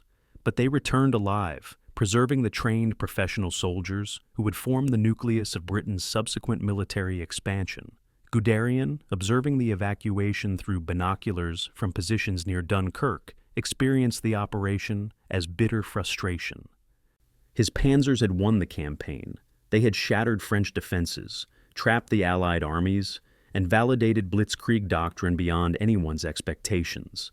But the halt order had allowed Britain's army to escape. The British would fight on. The war would continue. What should have been a complete victory that might have ended the war was merely a spectacular victory that won a campaign. The military debates about the Dunkirk halt order continued decades later. Could Guderian's exhausted tanks have sealed the pocket before evacuations began? German panzer mechanical readiness was below 30%. Supply difficulties were severe. Urban combat would have imposed significant losses. But counter-arguments note that British defenses were still forming when the halt order arrived. 2 or 3 days of advance might have captured Dunkirk before major evacuations began. The counterfactual cannot be resolved. What is certain is that Hitler's halt order, whatever its motivation, allowed over 300,000 Allied soldiers to escape and fight again. France's fate was sealed regardless of Dunkirk's outcome. The northern Allied armies were shattered. Southern French forces faced over 100 German divisions advancing from the north. French morale was collapsing. The government was preparing to flee Paris. Italy entered the war on June 10th, attacking southern France.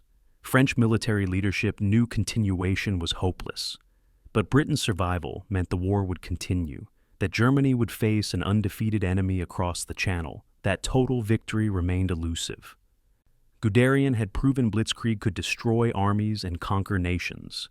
He had not proven it could win wars. That failure, emerging from triumph, would define everything that followed. June 14th, 1940. Paris. The Arc de Triomphe. German tanks rolled down the Champs-Élysées, through a city abandoned by its government and declared open to avoid destruction. Parisians watch from windows as panzer columns pass monuments celebrating Napoleon's victories, past cafes where just weeks before people dismissed German military power. The world is shocked by the speed of France's collapse. 6 weeks earlier, France was considered to possess Europe's most powerful army. Now, German forces parade through the French capital, while the French government flees to Bordeaux. Guderian, present in Paris, feels no triumph. He sees France's defeat as confirmation of doctrine, but recognizes the war's continuation makes victory incomplete. Britain remains undefeated. The Soviet Union watches from the east, building armored forces that dwarf anything Germany possesses. A campaign has been won.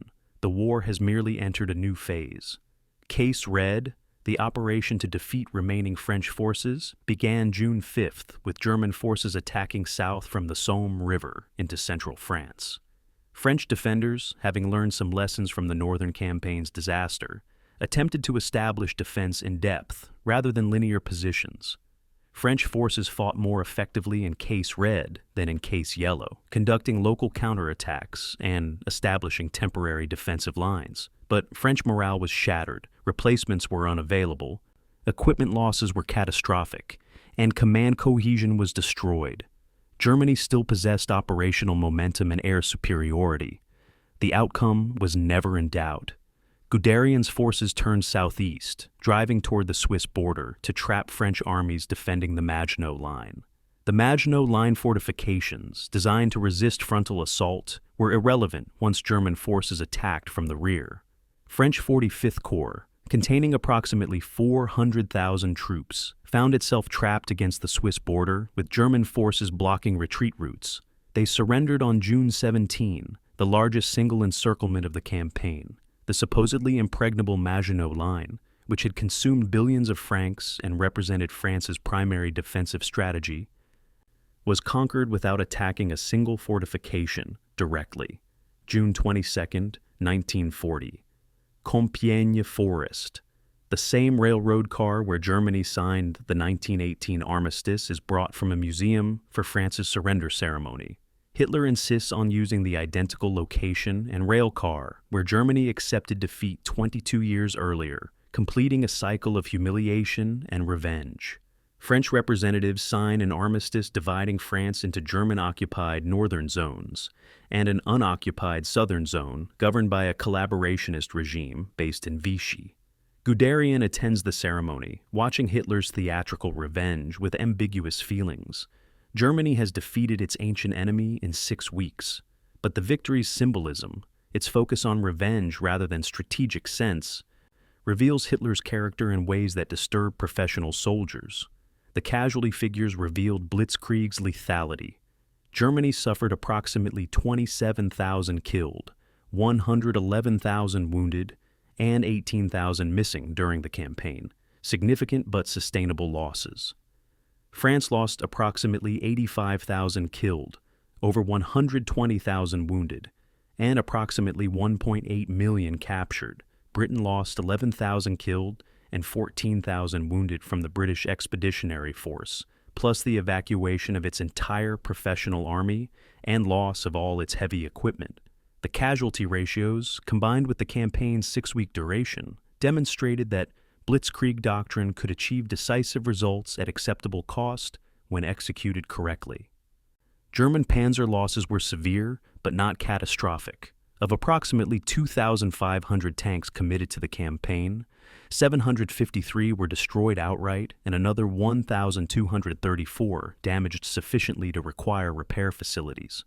Nearly 50% of Germany's tank force required major repairs or replacement. But the campaign succeeded strategically, conquering France and removing it as a military threat.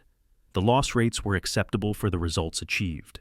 More concerning was the revelation that tank production could barely replace campaign losses.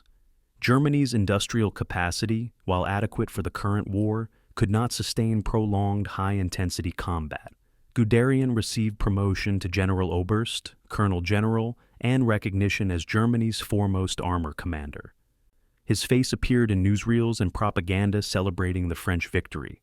Hitler personally awarded him medals and praised his operational skill.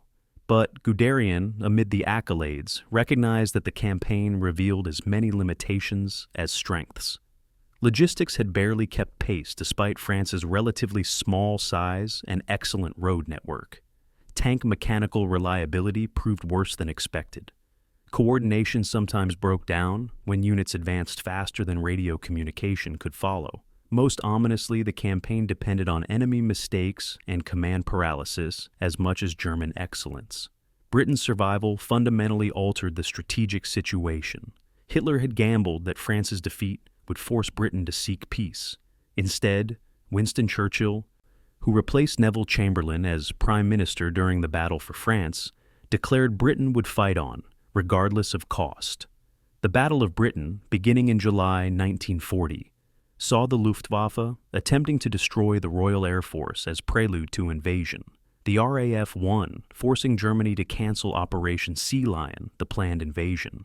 Germany now faced an undefeated enemy across the Channel, protected by the Royal Navy and increasingly supplied by the United States. July through August 1940. Guderian receives planning documents for Operation Barbarossa, the invasion of the Soviet Union. The maps show vast spaces, distances measuring in thousands of miles, enemy forces numbering in millions with tank fleets measuring in the tens of thousands. Soviet industrial capacity. Relocated east of the Urals beyond Luftwaffe range, could replace losses faster than Germany could inflict them. Guderian studies the plans with growing anxiety. Blitzkrieg worked against Poland's geographically constrained nation and against France's linear defensive strategy. Whether it could work against an enemy with continental depth and ideological commitment to total resistance was unknown.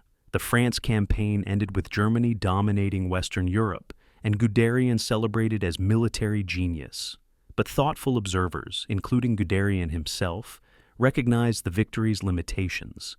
Germany had defeated enemies who fought conventionally, who made critical mistakes, who collapsed once their defensive systems failed. Germany had not defeated enemies willing to fight unconditionally, to trade space for time, to accept horrific casualties for strategic goals. The Soviet Union would be that enemy. And Guderian, preparing for Barbarossa, understood that Poland and France had been validation of concept.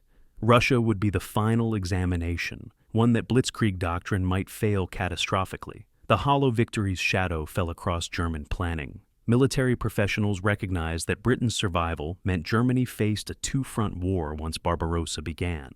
Economic analysts warned that Germany's resource base could not sustain simultaneous wars against Britain and Russia. Logistics officers calculated that supplying armies hundreds of miles into Soviet territory exceeded German transport capacity. But Hitler dismissed these concerns, believing willpower and racial superiority would overcome material limitations.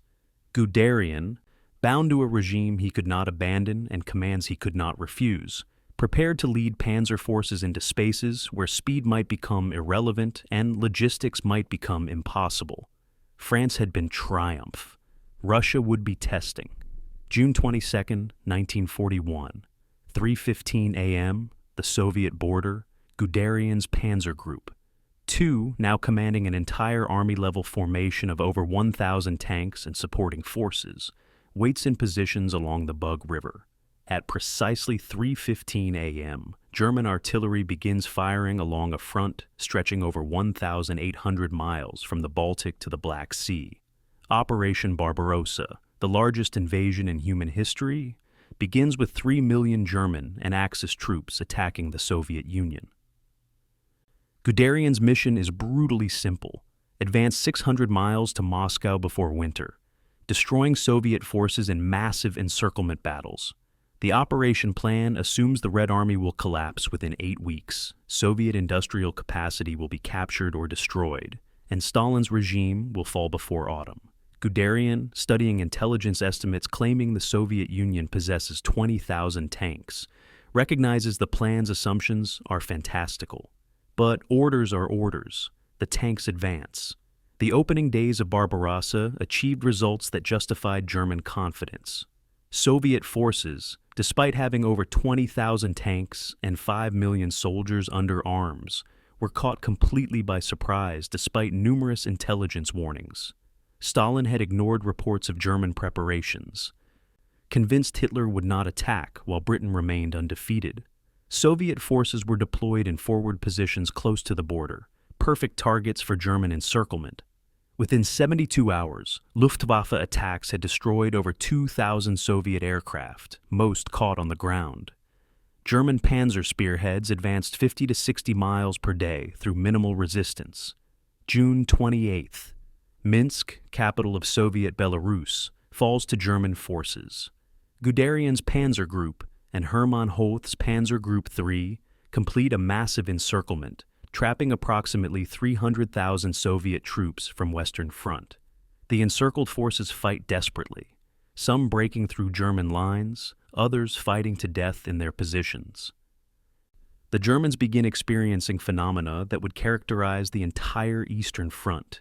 Soviet soldiers fighting with determination that exceeded anything seen in Poland or France, continuing resistance even when surrounded, accepting catastrophic casualties rather than surrendering.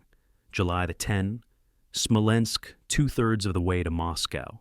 Guderian's forces complete another massive encirclement, trapping approximately 300,000 Soviet soldiers. But this battle reveals operational problems. Soviet forces in the pocket resist for weeks, tying down German infantry divisions that should be advancing. Soviet counterattacks from outside the pocket threaten German supply lines. Most ominously, fresh Soviet divisions keep appearing, units that German intelligence insisted did not exist. The Red Army is taking horrific casualties, but not collapsing. Every encirclement removes hundreds of thousands from Soviet order of battle, but new units replace them from reserves German planners never anticipated. Late July. The strategic debate that would haunt Germany. Guderian and most field commanders urge immediate advance on Moscow, arguing that the Soviet capital's capture might force Soviet collapse and would certainly cripple Soviet command and logistics. Hitler overrules them, ordering Panzer forces to turn south toward Kiev and Ukraine's agricultural and industrial resources. The military debate continues for weeks, while Panzer forces sit immobile, consuming fuel and maintenance capacity while achieving nothing. When Hitler finally issues firm orders in late August, valuable weeks have been wasted, August through September. The Kiev encirclement, the largest encirclement battle in military history. Guderian's Panzer Group, turned south by Hitler's order, meets German forces advancing from southern Ukraine, trapping approximately 665,000 Soviet soldiers. The numbers are so large that processing prisoners overwhelms German logistics. Soviet forces in the pocket fight ferociously, some units resisting for weeks. The battle is tactically spectacular, but strategically disastrous. It consumes 6 weeks during which German forces could have advanced on Moscow. When the Kiev pocket finally collapses in late September, autumn has arrived. October 6, 1941. Operation Typhoon, the advance on Moscow, finally begins. German forces are exhausted, equipment losses are severe, and autumn weather is deteriorating. But initial advances are spectacular, with another massive encirclement around Vyazma, capturing approximately 650,000 Soviet soldiers. The road to Moscow seems open. Then October rains begin, and Russian geography reveals what German planning ignored. The Rasputitsa, the season of mud, transforms Russia's largely unpaved roads into impassable swamps. German vehicles designed for European roads with hard surfaces sink to their axles. Advances that measured 50 miles per day in June now measure 2 miles per day or less. Guderian's tanks, advancing toward Tula, south of Moscow, encounter conditions no German planning had seriously considered. The few paved roads become bottlenecks where vehicle breakdowns halt entire columns. Off-road movement is impossible, tanks sinking in mud that reaches their tracks. Supply trucks cannot reach forward units, leaving combat formations without fuel, ammunition, or food. Maintenance is impossible, vehicles standing in mud with no facilities for repair. Tank crews sleep in their vehicles in freezing rain, no shelter available. The vaunted German advance grinds to a halt, not from Soviet resistance but from geography and weather. November brings brief hope when temperatures drop enough to freeze the ground, allowing renewed movement. German forces reach Moscow's outskirts, close enough that forward observers can see Kremlin towers through binoculars. But German forces are at the end of their logistical and physical tether. Tank strength has dropped to below 10% of invasion start. Trucks are destroyed from overuse and lack of spare parts. Soldiers are suffering frostbite and exhaustion. Winter equipment, planned for only 300,000 troops based on assumptions of quick victory, is needed by 3 million. German soldiers fight in summer uniforms, as temperatures drop to minus 20 degrees Celsius and below. December 5th, 1941. The Soviet winter counteroffensive begins. Fresh Siberian divisions, transferred from the Far East after Soviet intelligence confirmed Japan would not attack, strike German positions around Moscow with over 1 million troops. German forces, frozen, exhausted, and under strength, collapse in some sectors. The Wehrmacht experiences its first major retreat since the war began. Soviet forces recapture territory, pushing Germans back 20 to 100 miles across the entire Moscow front. The myth of German invincibility shatters. December 20th. Guderian receives telephone call from Hitler's headquarters. The Führer demands that all forces hold their positions regardless of tactical situation, forbidding any retreat. Guderian argues that tactical withdrawals are essential to avoid encirclement and destruction. The conversation escalates to shouting. Guderian insists on operational reality. Hitler insists on willpower overcoming material constraints.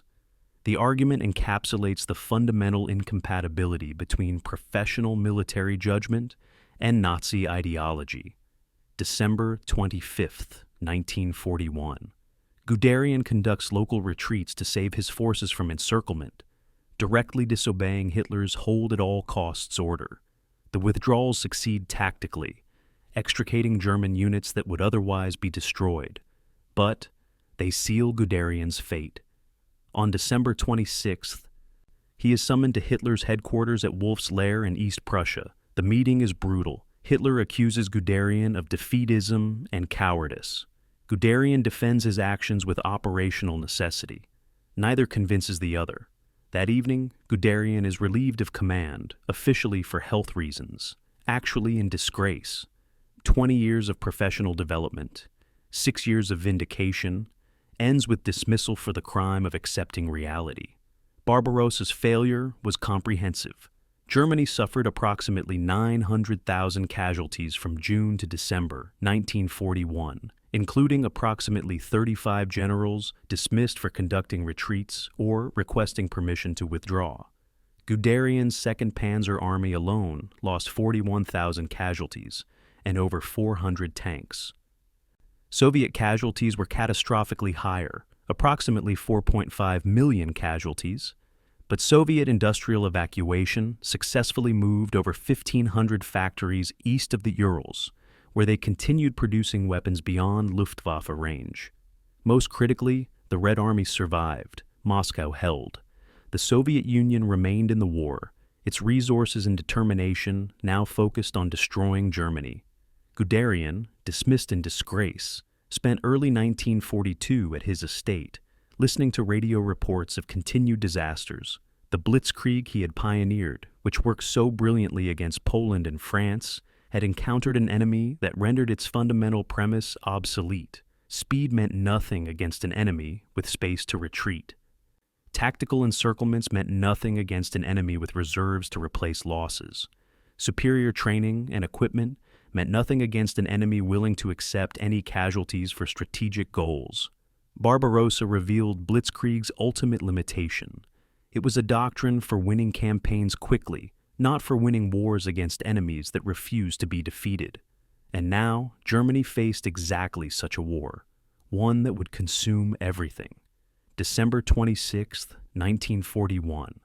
Wolf's Lair, East Prussia, Hitler's field headquarters. Guderian enters the conference room knowing his career is ending. The meeting with Hitler lasts less than 30 minutes, most of it consumed by the Führer's rage. Hitler screams about defeatism, about generals who lack the will to victory, about tactical retreats undermining strategic positions. Guderian responds with charts showing casualty rates, tank losses, fuel shortages, temperature records demonstrating that soldiers cannot fight at minus 40 degrees Celsius in summer uniforms. Hitler dismisses all data as excuses. The argument is between incompatible worldviews. Guderian sees warfare as logistics, coordination, and material constraints. Hitler sees warfare as willpower, racial destiny, and subordination to political goals. When the meeting ends, Guderian is relieved of command for health reasons.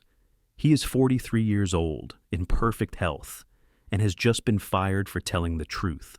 20 years spent developing armored warfare doctrine, 6 years achieving vindication through victory, ends in dismissal for refusing to sacrifice his troops to ideological fantasy.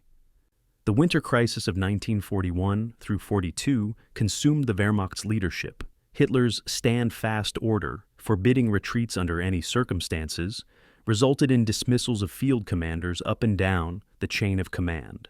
Field Marshal Walter von Brauchitsch, commander-in-chief of the German army, was relieved on December 19th. Field Marshal Gerd von Rundstedt, commanding Army Group South, was relieved for authorizing withdrawals. Field Marshal Wilhelm Ritter von Leeb, commanding Army Group North, resigned in January after his requests to withdraw were denied. Approximately 35 generals and field marshals were dismissed or resigned during winter 1941 through 42, the largest purge of German military leadership in modern history. Hitler personally assumed the position of commander-in-chief of the German army, concentrating military authority in addition to his political control. This decision would prove catastrophic. Hitler possessed neither military training nor operational experience. His strategic thinking was governed by ideology, political considerations, and intuition rather than logistics, intelligence, and professional military analysis. But Hitler controlled the regime, commanded absolute loyalty from Nazi Party apparatus, and could not be contradicted without risking dismissal or worse. German military leadership, one of history's most professional officer corps, found itself subordinated to a dictator who rejected their expertise. Guderian spent 1942 in forced retirement at his Diepenhof estate, a gentleman farmer studying maps and writing letters. He followed the summer 1942 offensive, Case Blue, with growing horror. The operation aimed for Caucasus oil fields, vital for Germany's mechanized military, but the offensive dispersed German forces across vast distances with inadequate logistics, pursuing economic objectives rather than destroying enemy forces. By autumn, German Sixth Army under General Friedrich Paulus was trapped in Stalingrad, besieged by Soviet forces in brutal urban combat. Guderian, reading situation reports through contacts still in service, recognized the operational disaster unfolding. November 19th through 23rd, 1942, Operation Uranus, the Soviet counteroffensive at Stalingrad. Soviet forces attack weak Romanian armies protecting German flanks north and south of the city, achieving massive breakthroughs. Within 4 days, Soviet pincers meet west of Stalingrad, encircling German Sixth Army with approximately 290,000 troops. Paulus requests permission to break out immediately, while escape routes remain partially open. Hitler refuses, ordering Sixth Army to hold Stalingrad, while relief forces fight through. Goering promises the Luftwaffe can supply the pocket by air, requiring 500 tons daily. The Luftwaffe delivers an average of 94 tons daily. Sixth Army begins starving. Guderian, listening to radio broadcasts about Stalingrad, experienced the disaster as personal vindication of everything he had argued to Hitler. Encircled forces must break out immediately or be destroyed. This was basic operational doctrine. Surrounded troops could not be supplied by air in meaningful quantities. Logistics dictated this reality. Forces should be used to destroy enemy armies, not to hold symbolic cities. This was foundational strategic principle. Everything Guderian was dismissed for arguing in December 1941 was proven correct at Stalingrad in winter 1942 through 43. The vindication brought no satisfaction, only bitterness at the waist. February 2nd, 1943. German Sixth Army surrenders at Stalingrad after 3 months of encirclement. Of the original 290,000 troops trapped in the pocket, approximately 91,000 are marched into Soviet captivity, most dying within months from starvation, disease, and exposure. The remainder, approximately 200,000 men, died during the siege or fighting to break out. The disaster is comprehensive. An entire field army destroyed, over 30 generals captured or killed, German military prestige shattered, and strategic initiative in the East irretrievably lost to the Soviets. Guderian's dismissal in December 1941 had been framed as temporary, health-related, potentially reversible. In practice, it was intended as permanent exile, but Stalingrad and subsequent German defeats created a crisis requiring Hitler to recall dismissed commanders. The Wehrmacht needed experienced armor commanders, and Guderian, despite his political disgrace, possessed unmatched expertise in armored warfare. In February 1943, Hitler summoned Guderian to Berlin. The meeting was brief and transactional. Germany needed Guderian's skills. Guderian needed military command. Neither man apologized. Neither acknowledged their previous conflict. Professional necessity overrode personal animosity. February 28, 1943. Hitler appoints Guderian Inspector General of Armored Troops, a newly created position with extraordinary authority. Guderian receives control over all Panzer Force organization, training, equipment, and doctrine. He can inspect any unit, overrule subordinate commanders, and report directly to Hitler. The position carries authority approaching that of a supreme commander for armored forces. It is, in many ways, exactly what Guderian spent his career pursuing: complete control over German armor development. But the circumstances are poisoned. Germany is losing. Resources are inadequate. Strategic decisions are still controlled by Hitler, whose judgment Guderian knows to be catastrophic. Guderian accepted the appointment knowing it was compromised from inception. He would have authority over tactics, training, and equipment. He would not have authority over strategy, deployment decisions, or the fundamental conduct of the war. He could make German panzer forces more effective. He could not prevent their misuse in strategically senseless operations. He could improve individual unit quality. He could not overcome Germany's collapsing strategic situation. Accepting the position meant remaining complicit in a regime he privately knew was leading Germany to destruction. Refusing the position meant abandoning soldiers to incompetent leadership. Guderian chose complicity. The period from December 1941 through February 1943 represented Guderian's personal nadir. He had been proven correct in every operational argument with Hitler, and been dismissed for it. He had watched from enforced retirement as German forces were squandered in operationally senseless battles due to ideological rigidity. He had witnessed Stalingrad, the validation of everything he argued and the destruction of everything he built. Now he returned to service, not in triumph, but in desperation, taking authority that came too late to affect strategic outcomes. The prophet of armored warfare had been dismissed for prophecy. His return was not vindication, but tragedy. The lonely months at Diepenhof, reading casualty reports and writing bitter letters, revealed the fundamental contradiction of Guderian's career. He was a military genius serving evil purposes, a professional who prioritized competence over morality, an innovator whose innovations enabled catastrophe. The dismissal forced him to confront this reality in isolation, without the distraction of command responsibilities or the rationalization that he was just following orders. When recall came, Guderian chose to return to service despite everything he now understood. That choice, more than any battlefield decision, would define his legacy and his responsibility. March 15, 1943. Henschel und Sohn, Factory, Kassel, Germany.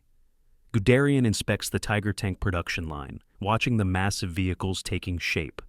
Each Tiger mounts an 88mm gun, capable of destroying any Allied tank at ranges exceeding 2,000 meters. Each features armor up to 100mm thick, impervious to most anti-tank weapons. Each Tiger is a technological masterpiece, superior to virtually any tank in Allied arsenals. Each Tiger requires 55,000 man-hours to produce, compared to 9,000 for a Soviet T-34. Germany will produce approximately 1,300 Tigers during the entire war. The Soviet Union will produce over 84,000 tanks during the same period. Guderian, examining production schedules, understands that German engineering excellence cannot overcome arithmetic. Quality without quantity is operationally irrelevant when outnumbered 10-1. Guderian's appointment as Inspector General came with sweeping authority over Panzer force development, but arrived too late to affect strategic outcomes. By March 1943, Germany had already lost the war in any rational analysis. The Wehrmacht had suffered over 3 million casualties on the Eastern Front, losses that could not be replaced. Soviet industrial evacuation had preserved weapons production beyond Luftwaffe reach, producing tanks, aircraft, and artillery in quantities Germany could not match. American industrial mobilization was delivering weapons to Britain and the Soviet Union in vast quantities while building forces for eventual invasion of France. Germany faced enemies with combined populations exceeding 1 billion, industrial capacity exceeding Germany's by factors of 10 or more, and resource bases that were effectively unlimited. Guderian's reforms focused on areas where German advantages could be maximized. He standardized training across all Panzer divisions, ensuring every unit met rigorous operational standards.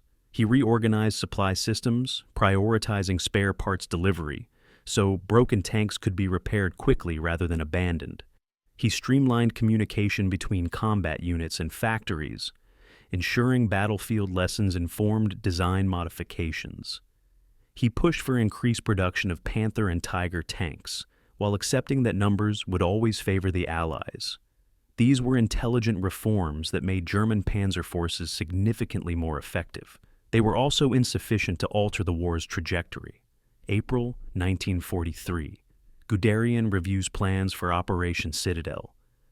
The offensive against the Kursk salient. The Kursk salient was a Soviet-held bulge in German lines, approximately 100 miles wide and 70 miles deep. German planning called for simultaneous attacks from north and south to pinch off the salient, encircling Soviet forces within. Guderian immediately recognized the operation's flaws.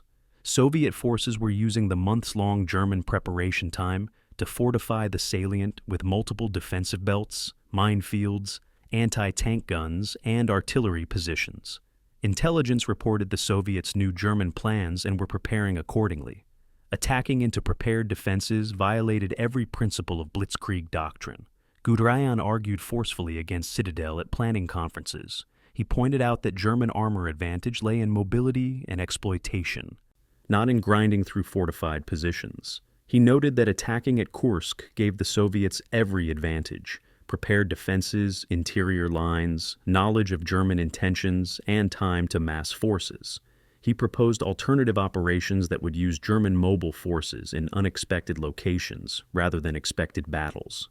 Hitler overruled him, insisting that Kursk represented Germany's last opportunity for major offensive success in the East. The operation would proceed.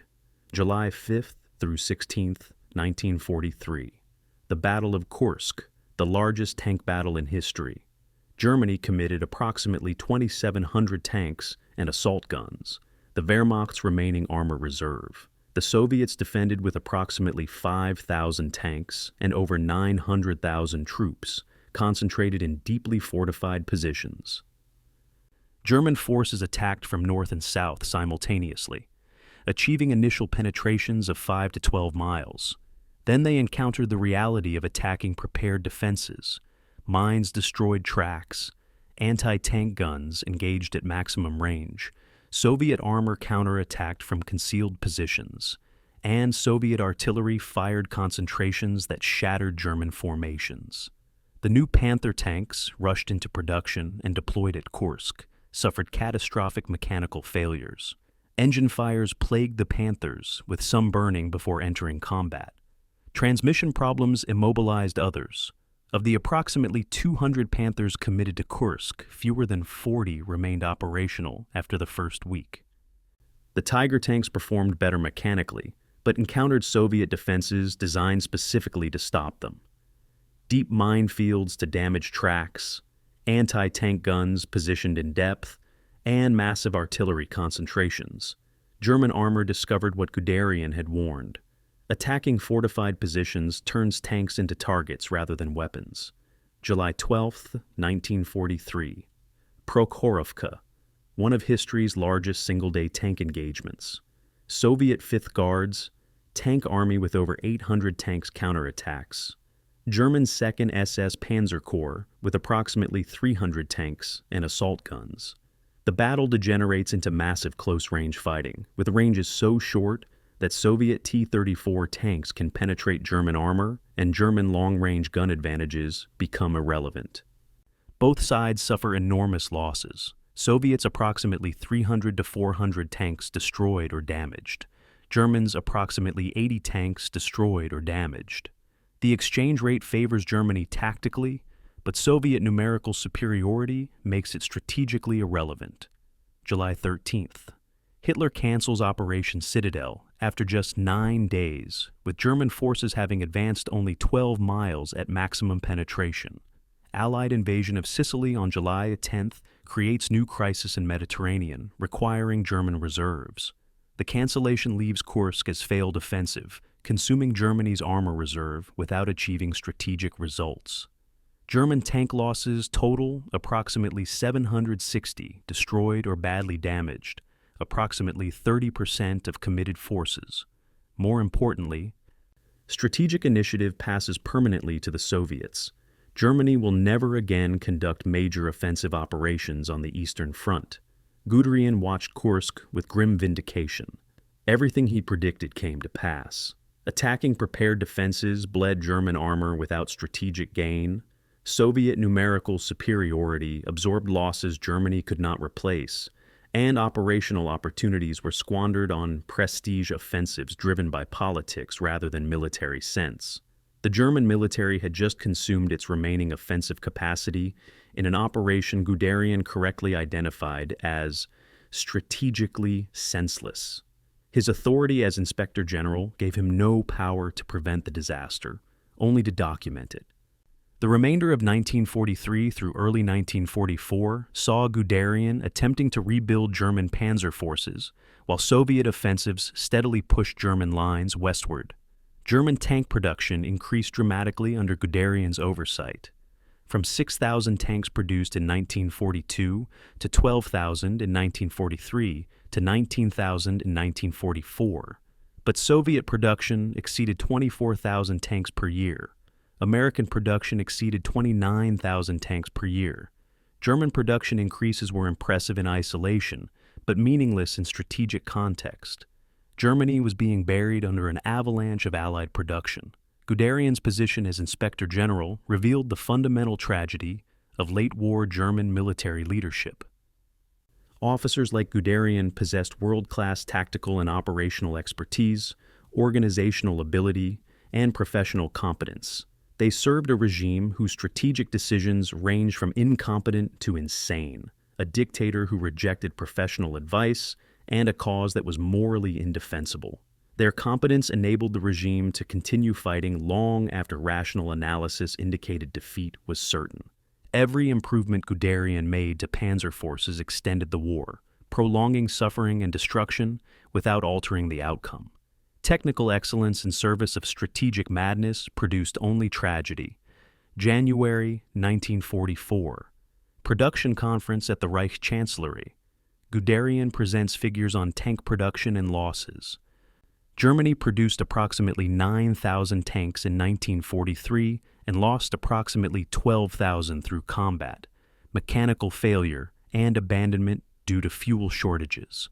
The Soviet Union produced 24,000 tanks and lost approximately 23,000, but maintained numerical superiority through sheer production volume. The United States produced 29,500 tanks while suffering minimal losses since American forces were only beginning the major combat operations. Guderian concludes his presentation with mathematical certainty. Germany cannot win a production war. Hitler dismisses the analysis, insisting that new wonder weapons and German fighting spirit will overcome material disadvantages. Guderian's time as Inspector General of Armored Troops encapsulated the final phase of Germany's war. technically impressive local successes within the context of comprehensive strategic defeat. German Panzer forces in late 1943 and 1944 fought with remarkable effectiveness, inflicting disproportionate casualties and occasionally achieving local victories. But they were fighting a losing war that no amount of tactical excellence could redeem. Guderian had built the world's most formidable armored forces. They were being destroyed slowly but inevitably by enemies who possessed overwhelming numerical and industrial superiority. The prophet of armored warfare had become Inspector General of Ruins. July 20th, 1944, approximately 12:42 p.m. Wolf's Lair, East Prussia. A bomb explodes in the conference room where Hitler is meeting with military staff. The explosion kills 4 men and injures many others, including Hitler, who suffers burst eardrums and minor burns. The bomb was placed by Colonel Klaus von Stauffenberg, part of a conspiracy involving hundreds of Wehrmacht officers, civil servants, and resistance members attempting to assassinate Hitler and establish a new government to negotiate peace with the Allies. The assassination attempt fails. Hitler survives. Within hours, the regime begins arresting conspirators. Within weeks, approximately 5,000 people will be arrested, with 200 executed after show trials or summarily killed. Guderian, at his headquarters when the bomb detonates, immediately declares loyalty to Hitler. Over the following months, he will participate in the Court of Honor that expels Wehrmacht officers from the military before their execution, facilitating their judicial murder.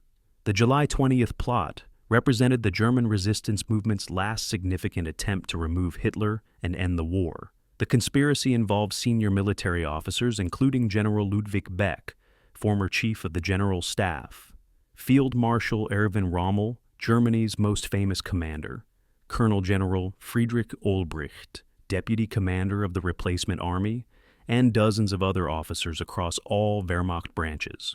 The conspirators planned to kill Hitler, arrest Nazi leadership, and establish a provisional government that would negotiate armistice with the Western Allies while continuing to fight the Soviet Union. The plan was morally ambiguous at best. Many conspirators were motivated more by Germany's impending defeat than by opposition to Nazi crimes, but represented recognition that Hitler's continued leadership guaranteed Germany's total destruction. The conspiracy approached Guderian indirectly in the months before July 20th. The exact nature of his involvement or knowledge remains historically debated due to contradictory evidence and Guderian's post-war denials. What is certain is that Guderian did not join the conspiracy, did not attempt to stop it, and immediately declared loyalty to Hitler after the assassination attempt failed. Within days, Guderian was publicly praising Hitler's survival and denouncing the conspirators as traitors. By August, he was serving on the Court of Honor, the military tribunal that expelled officers accused of conspiracy from the Wehrmacht, stripping them of military protection and allowing their trial in civilian courts where death sentences were virtually guaranteed. The Court of Honor was judicial murder disguised as military discipline. Officers brought before it were denied counsel, presumed guilty, and expelled based on minimal evidence. Expulsion from the Wehrmacht meant the accused could be tried in civilian, people's courts, run by fanatical Nazi judges like Roland Freisler, where verdicts were predetermined and sentences were death. Many officers were hanged slowly using thin wire while being filmed for Hitler's viewing. Others were shot after summary proceedings. Guderian's participation in this process was voluntary. He could have refused the appointment, and his actions facilitated the execution of fellow officers, some of whom he had known for decades. August through October, 1944. The Court of Honor meets repeatedly, expelling dozens of officers. Guderian presides over sessions that destroy military careers and send men to execution. Among those expelled and subsequently executed were General Erich Hupner, who had commanded Panzer forces in the early war, General Fritz Lindemann, an artillery officer, and dozens of colonels, majors, and junior officers whose primary crime was recognizing Germany was losing and attempting to end the war. Field Marshal Rommel, immensely popular with the German public, was allowed to commit suicide in October rather than face trial, the regime preserving his reputation while eliminating his potential as resistance leader. Guderian's role in the Court of Honor represents his greatest moral failure.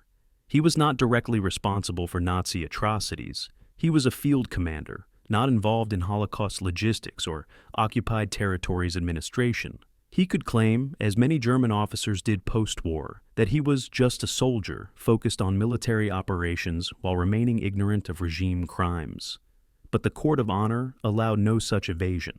Guderian directly participated in executing fellow officers whose crime was attempting to end a war Guderian himself privately knew was lost. He chose regime loyalty over moral responsibility, professional soldiers' lives over his own safety, and complicity in judicial murder over potential resistance. The historical debate about Guderian's knowledge of the July 20th plot continues. Some evidence suggests conspirators approached him indirectly, testing his willingness to support or at least not oppose the assassination attempt. Other evidence suggests he remained genuinely ignorant until after the explosion. What matters morally is not whether he knew in advance, but how he responded afterward. Guderian could have quietly distanced himself from the regime's revenge.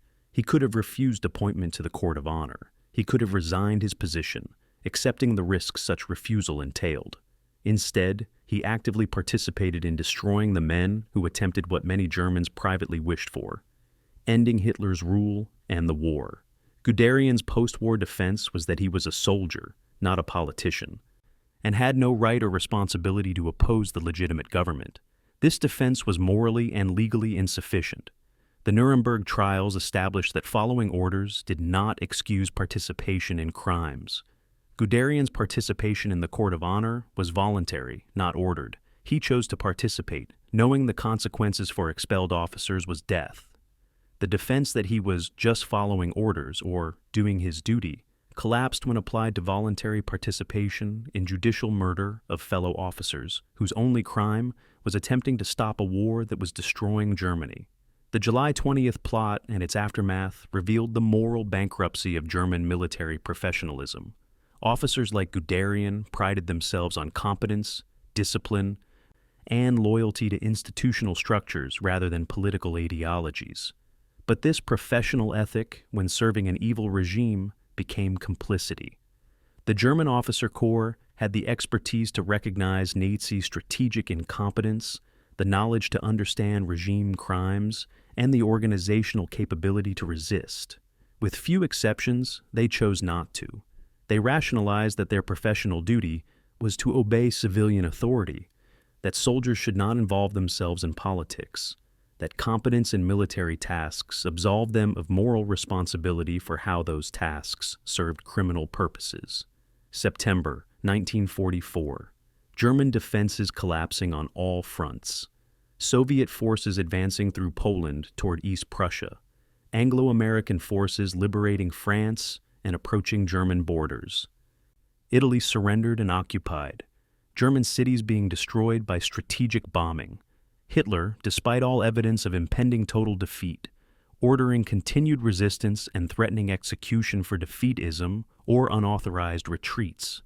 Guderian, having helped destroy the military officers who attempted to end the catastrophe, now preparing to serve that catastrophe to its bitter end. Guderian's participation in the Court of Honor revealed that professional competence, absent moral courage, becomes complicity in evil. He was not ignorant of Nazi crimes by mid-1944. Knowledge of concentration camps, mass executions, and Holocaust operations was widespread among senior officers. He was not ignorant that Germany's war was lost. Intelligence and production figures made that mathematically certain.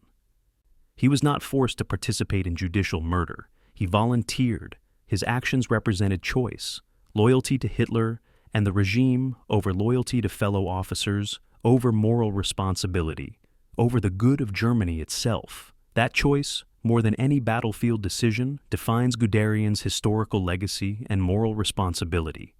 January 12, 1945. Vistula River, Poland, 4 a.m. The largest Soviet artillery barrage in history begins.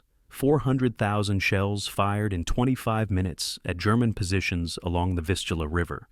Guderian, now chief of the General Staff for the Eastern Front, Watches from headquarters as Soviet forces launched the Vistula-Oder offensive with over 2.2 million troops, 33,000 artillery pieces, and 7,000 tanks. The barrage announces the Red Army's final drive into Germany itself. Guderian has spent weeks preparing defensive positions, arguing for strategic withdrawals to defensible lines, and requesting permission to evacuate forward units before they are encircled. Hitler refused every request, insisting every inch of territory be held, regardless of tactical insanity. Now, German forces deployed according to Hitler's orders are being annihilated in the opening hours of the Soviet offensive. Guderian's appointment as Chief of the General Staff, OKH, on July 21, 1944, came one day after the failed assassination attempt. The timing was not coincidental. Hitler needed a senior officer with unquestionable loyalty after the conspiracy revealed how many Wehrmacht officers sought his removal. Guderian's immediate declaration of loyalty and subsequent participation in the Court of Honor demonstrated reliability. His technical competence was valuable. His moral pliability was essential. Hitler appointed Guderian to the most powerful military position for the Eastern Front, but only because Hitler now knew Guderian would not resist Hitler's strategic madness. The position came with impossible responsibilities. As Chief of General Staff for OKH, Guderian controlled German military operations on the Eastern Front, but not the Western Front, Mediterranean, or other theaters. He could plan operations and issue tactical orders, but could not determine strategy, allocate resources, or make diplomatic decisions. Most critically, Hitler retained direct control over all significant decisions and frequently overruled his own general staff. Guderian commanded on paper, while Hitler commanded in reality, a recipe for operational incoherence and strategic catastrophe. Autumn 1944 brought cascading disasters. Romania surrendered to the Soviets in August, switching sides and costing Germany its primary oil source. Bulgaria left the Axis in September. Hungary attempted to negotiate armistice in October before German forces occupied the country and installed a puppet regime. Finland signed armistice with the Soviet Union in September, ending cooperation with Germany. Yugoslavia was being liberated by communist partisans and Soviet forces. Greece was evacuated by German forces in October. Germany's alliance structure was collapsing as former partners recognized defeat and sought to minimize damage by leaving the Axis before the final catastrophe. The Ardennes offensive, launched December 16, 1944, consumed Germany's last armored reserves in a desperate gamble that Guderian opposed. Hitler insisted on attacking through the Ardennes forest again, this time aiming to capture Antwerp and split Allied armies in Western Europe. The offensive required perfect surprise, rapid advance, and capture of Allied fuel stocks before German vehicles ran out of gas. Guderian was excluded from planning, as Hitler wanted all available Panzer divisions committed to the Western Front, rather than defending against expected Soviet winter offensive. The Ardennes attack achieved initial surprise but stalled within weeks, consuming approximately 600 German tanks and over 100,000 casualties without strategic gain. January 1945. The Vistula-Oder offensive transformed the Eastern Front catastrophically. Soviet forces advanced over 300 miles in 3 weeks, a rate of advance matching Germany's own Barbarossa offensive, but now directed at Germany itself. German forces deployed in forward positions per Hitler's insistence were encircled and destroyed by the same Blitzkrieg tactics Guderian had pioneered. East Prussia, Guderian's home province, was cut off and besieged. Warsaw fell on January 17th. By month's end, Soviet forces reached the Oder River, barely 40 miles from Berlin. The Red Army had advanced from central Poland to Germany's pre-war borders in 21 days. Guderian's relationship with Hitler deteriorated into open conflict during the Vistula-Oder disaster. Daily situation conferences became shouting matches. Guderian presented intelligence on Soviet strength and argued for elastic defense, trading space for time, and preserving forces for eventual counterattacks. Hitler rejected all professional military advice, insisting on holding every position, executing commanders who authorized retreats, and claiming that willpower would overcome material disadvantages. The arguments grew so heated that other officers present later testified they expected Hitler to order Guderian's arrest. January 27, 1945. Auschwitz concentration camp complex liberated by Soviet forces advancing through Poland. Soviet troops discover approximately 7,000 survivors, extensive evidence of industrial-scale murder, and documentation of over 1 million deaths at this single camp complex. The liberation begins revealing the Holocaust's full scope to the world. Guderian, receiving military intelligence reports that necessarily mentioned Auschwitz's liberation, later claimed complete ignorance of Holocaust operations.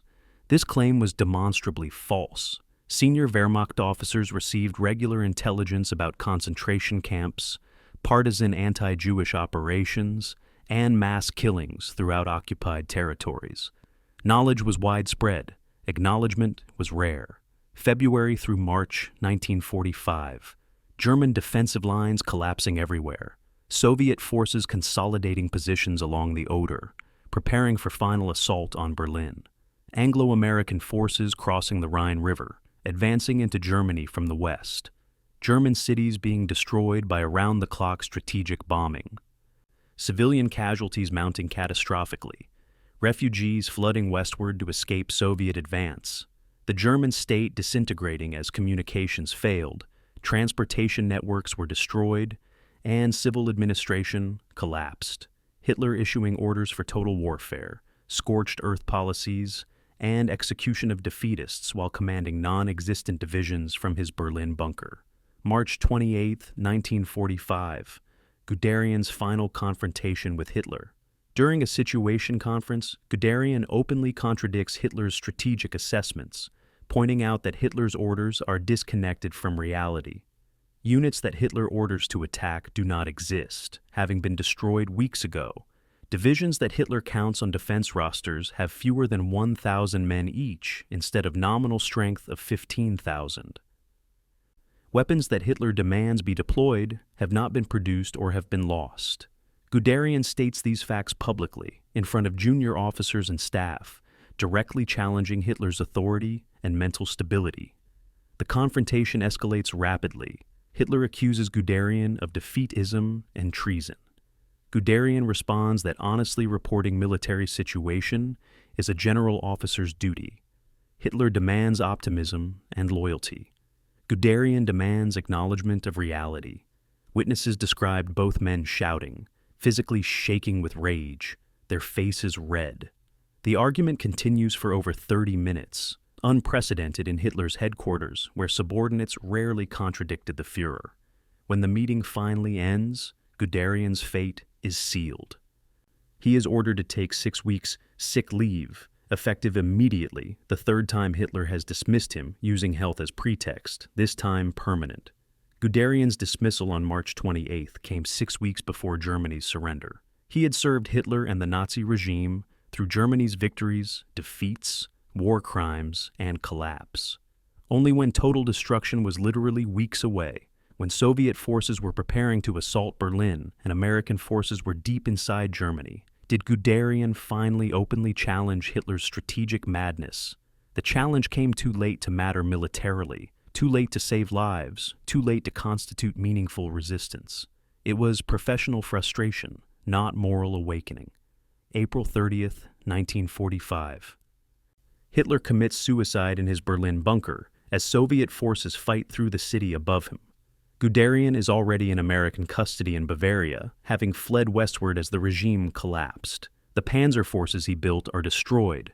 Thousands of tanks wrecked across Europe, crews dead or captured, Doctrine rendered obsolete by overwhelming Allied material superiority. The Wehrmacht, once considered the world's most effective military, is shattered beyond recovery.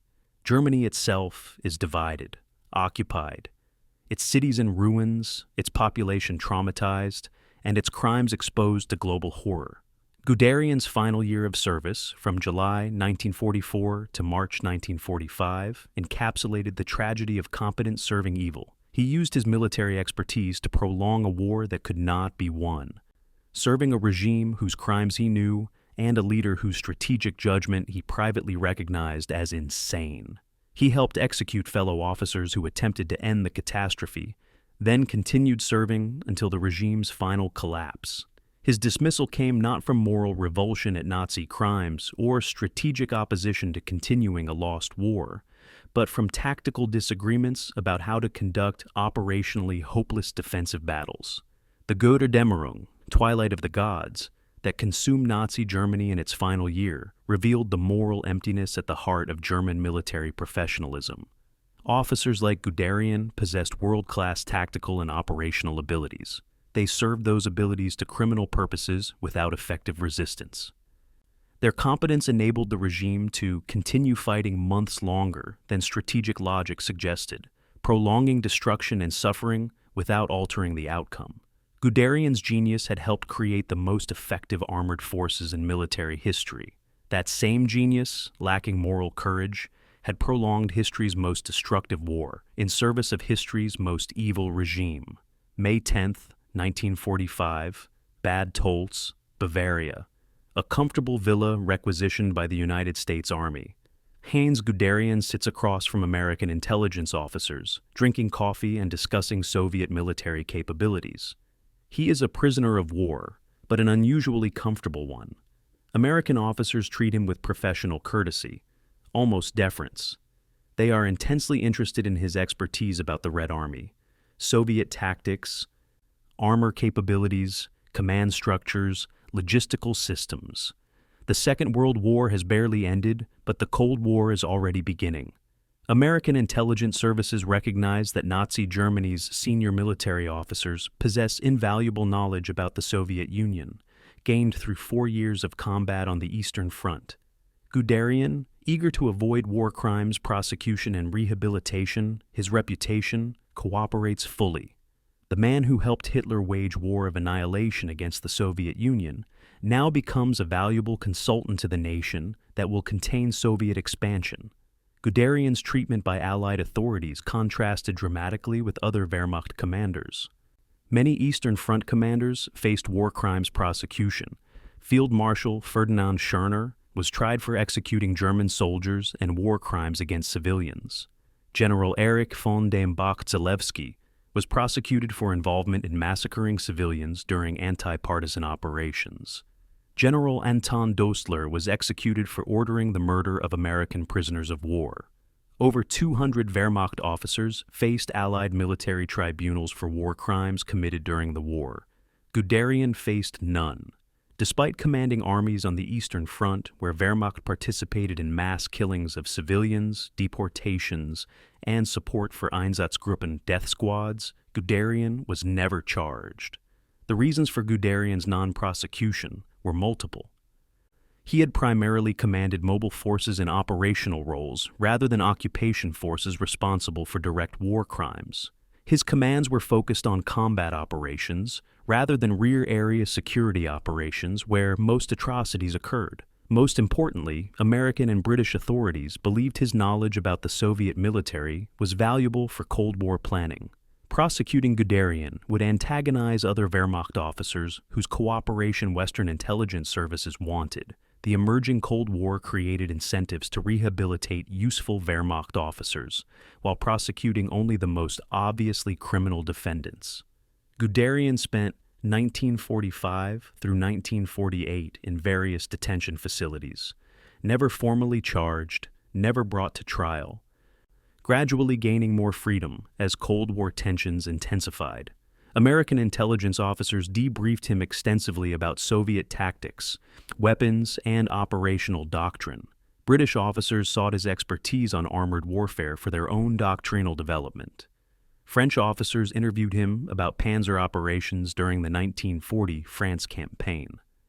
Guderian's knowledge became valuable commodity in an environment where yesterday's enemy was becoming today's consultant. 1948 brought full release. Guderian settled near Munich, living comfortably on his military pension and connections with former Wehrmacht officers now being reintegrated into West German society. He began working on a memoir that would become Panzer Leader, German title, Erinnerungen eines Soldaten, Memoirs of a Soldier, published in 1951. The book became an international bestseller, translated into multiple languages, and establishing Guderian's reputation as innovative military thinker untainted by Nazi ideology or war crimes. Panzer Leader was masterfully constructed rehabilitation. The memoir portrayed Guderian as professional soldier, focused purely on military operations, unaware of Nazi atrocities, frequently in conflict with Hitler over strategy, and bearing no responsibility for regime crimes. The book detailed tactical operations extensively, but minimized political context. It portrayed Wehrmacht as honorable fighting force distinct from SS and Nazi party apparatus. It claimed Guderian opposed many of Hitler's decisions, particularly the Kursk offensive and strategic decisions on the Eastern Front. It presented Guderian's dismissals as vindication of his professional judgment against Hitler's strategic incompetence. The memoir's omissions were as significant as its inclusions. Panzer Leader contained virtually no mention of the Holocaust, despite Guderian commanding forces in occupied Poland and the Soviet Union, where mass killings occurred. It minimized discussion of the July 20th plot and Guderian's role in the court of honor that facilitated conspirators' execution. It portrayed Wehrmacht Eastern Front operations as conventional warfare, ignoring Wehrmacht participation in war crimes against civilians and prisoners of war. It blamed all strategic failures on Hitler while claiming credit for tactical successes. Most fundamentally, it separated military professionalism from moral responsibility, arguing that soldiers were not accountable for how their competence served regime purposes. Panzer Leader became foundational text for post-war military education. United States Army armor schools studied Guderian's campaigns as models of mobile warfare. British armor doctrine incorporated principles Guderian articulated. NATO, planning for potential conflict with the Soviet Union, drew on Guderian's analysis of Eastern Front operations. Military historians treated Guderian as innovative theorist, comparable to Clausewitz or Jomini, focusing on his operational brilliance while minimizing his service to Nazi aggression. The clean Wehrmacht myth, the false narrative that German military was separate from Nazi crimes, found one of its most effective propagandists in Guderian's memoir. The Cold War context enabled and encouraged Guderian's rehabilitation. West Germany was being rearmed as NATO's front line against Soviet expansion. American military planners needed German military expertise and cooperation. The Federal Republic of Germany needed to reintegrate hundreds of thousands of Wehrmacht veterans into civilian society without treating them as war criminals. Both American and German interests were served by narratives that separated Wehrmacht professionalism from Nazi criminality, that portrayed German soldiers as honorable opponents who had fought courageously if unsuccessfully against Soviet expansion, and that downplayed Wehrmacht participation in atrocities. Guderian died on May 14, 1954, at age 65 from heart failure. Obituaries emphasized his military innovations and tactical brilliance while minimizing his Nazi service. Military journals published tributes to his armored warfare doctrine. Former Wehrmacht officers attended his funeral, publicly mourning the loss of one of Germany's greatest military minds. The rehabilitation was complete.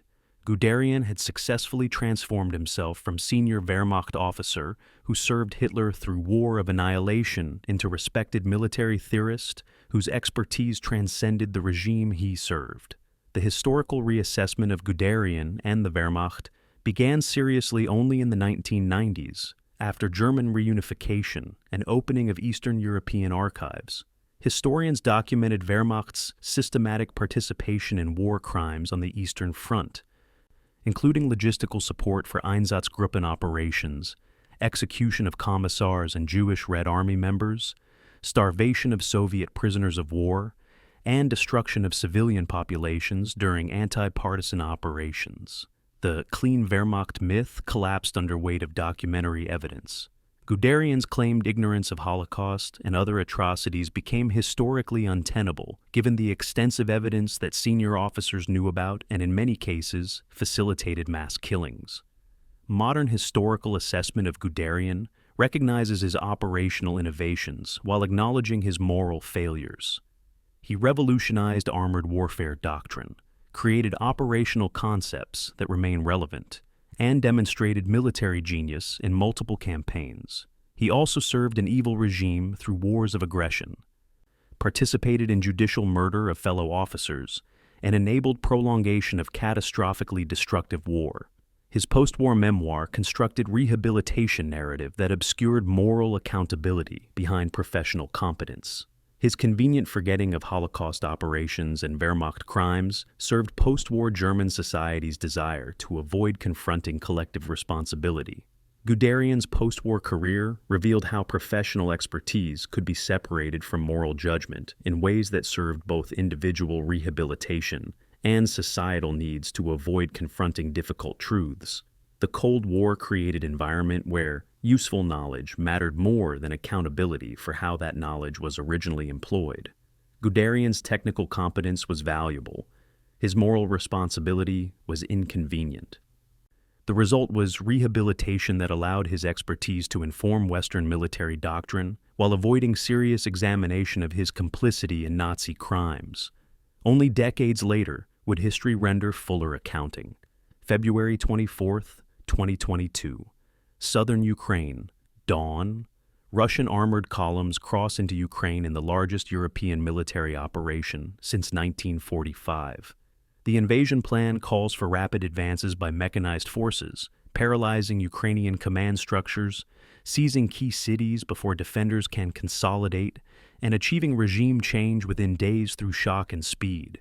It is Blitzkrieg doctrine applied with 21st century technology, precision strikes on command centers, electronic warfare disrupting communications, helicopter assaults seizing airfields, and tank columns racing toward Kiev. Within 72 hours, the operation stalls. Russian supply convoys cannot keep pace with advancing units. Ukrainian defenders, using modern anti-tank missiles, destroy armor attempting to bypass strong points. Russian commanders, trained in Soviet-era rigid hierarchies, cannot adapt when plans fail. The convoy that should be in Kiev sits immobilized north of the city, stretching 40 miles, visible on satellite imagery, vulnerable to artillery and drones. Guderian's ghost watches as his doctrine fails against enemies who studied how to defeat it. The decades following World War II saw Guderian's armored warfare doctrine evolve into foundation of modern military operations. The United States Army's air-land battle doctrine, developed in the 1980s for potential NATO-Warsaw Pact conflict, directly incorporated Guderian's principles: concentrated armored spearheads penetrating enemy defenses, deep strikes against command and logistics, maintaining operational tempo to prevent enemy recovery, and combined arms coordination with aviation providing mobile fire support. The doctrine updated Blitzkrieg for the helicopter age, replacing Stuka dive bombers with Apache attack helicopters and adding satellite reconnaissance. But the operational concepts remained Guderian's. 1991. Gulf War. United States 7. Corps conducts left hook through Iraqi desert, racing 200 miles around Iraqi defensive positions, then turning east to strike Republican Guard forces from their flank and rear. The operation achieves complete surprise, advances at speeds exceeding 50 miles per day through desert terrain, and destroys multiple Iraqi divisions in 100 hours of ground combat. American commanders explicitly modeled the operation on Guderian's 1940 France campaign: bypass strong points, maintain momentum, strike deep to paralyze enemy command, accept exposed flanks for speed advantage. The operation succeeded spectacularly, validating Blitzkrieg doctrine when executed with overwhelming technological superiority. Modern main battle tanks fulfill Guderian's vision of mobile protected firepower.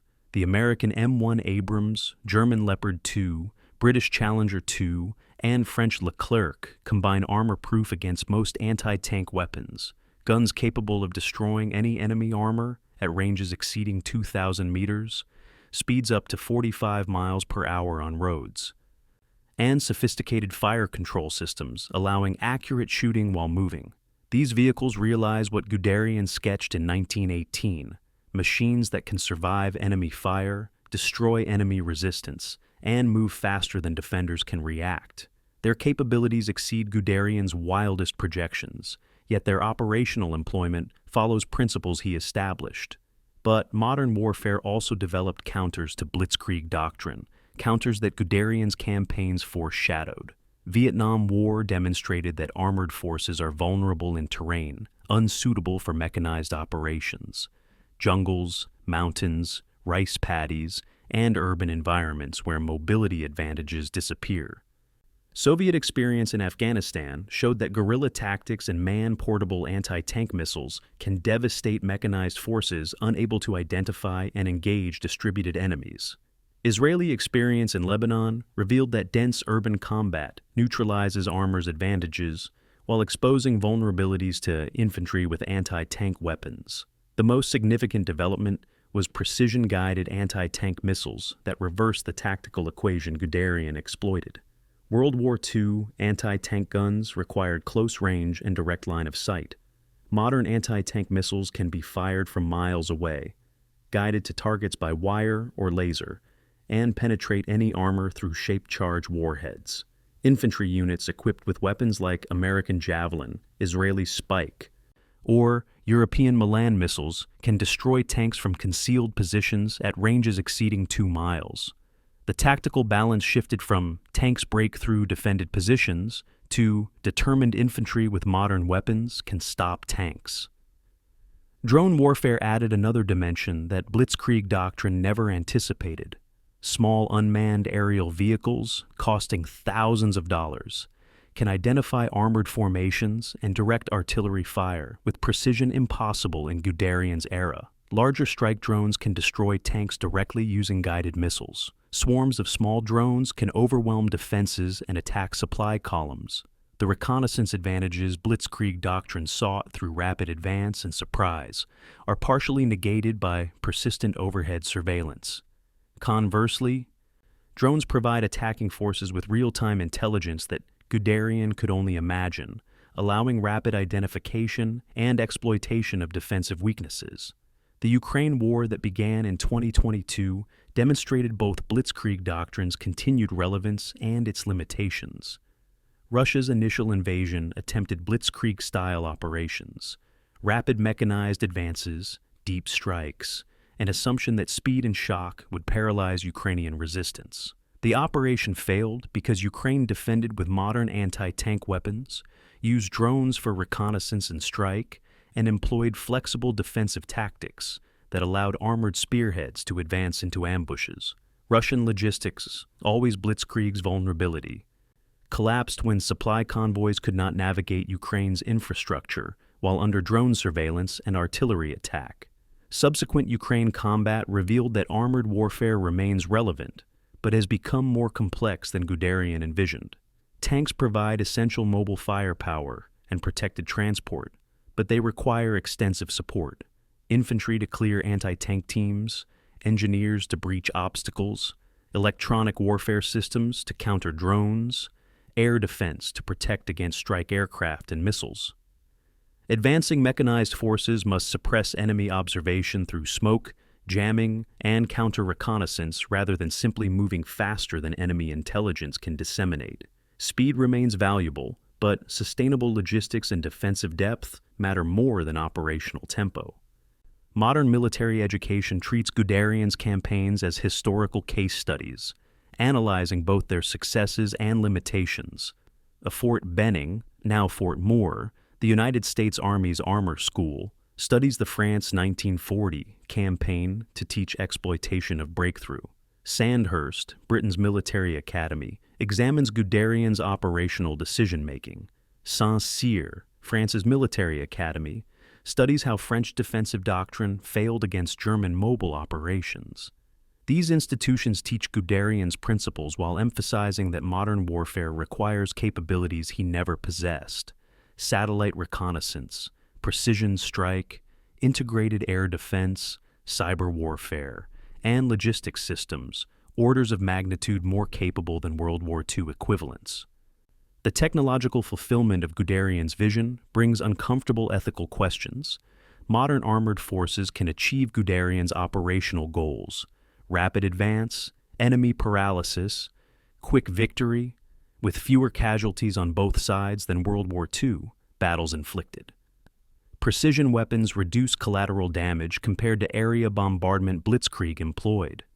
Better training and professional militaries reduce war crimes compared to Wehrmacht's systematic atrocities.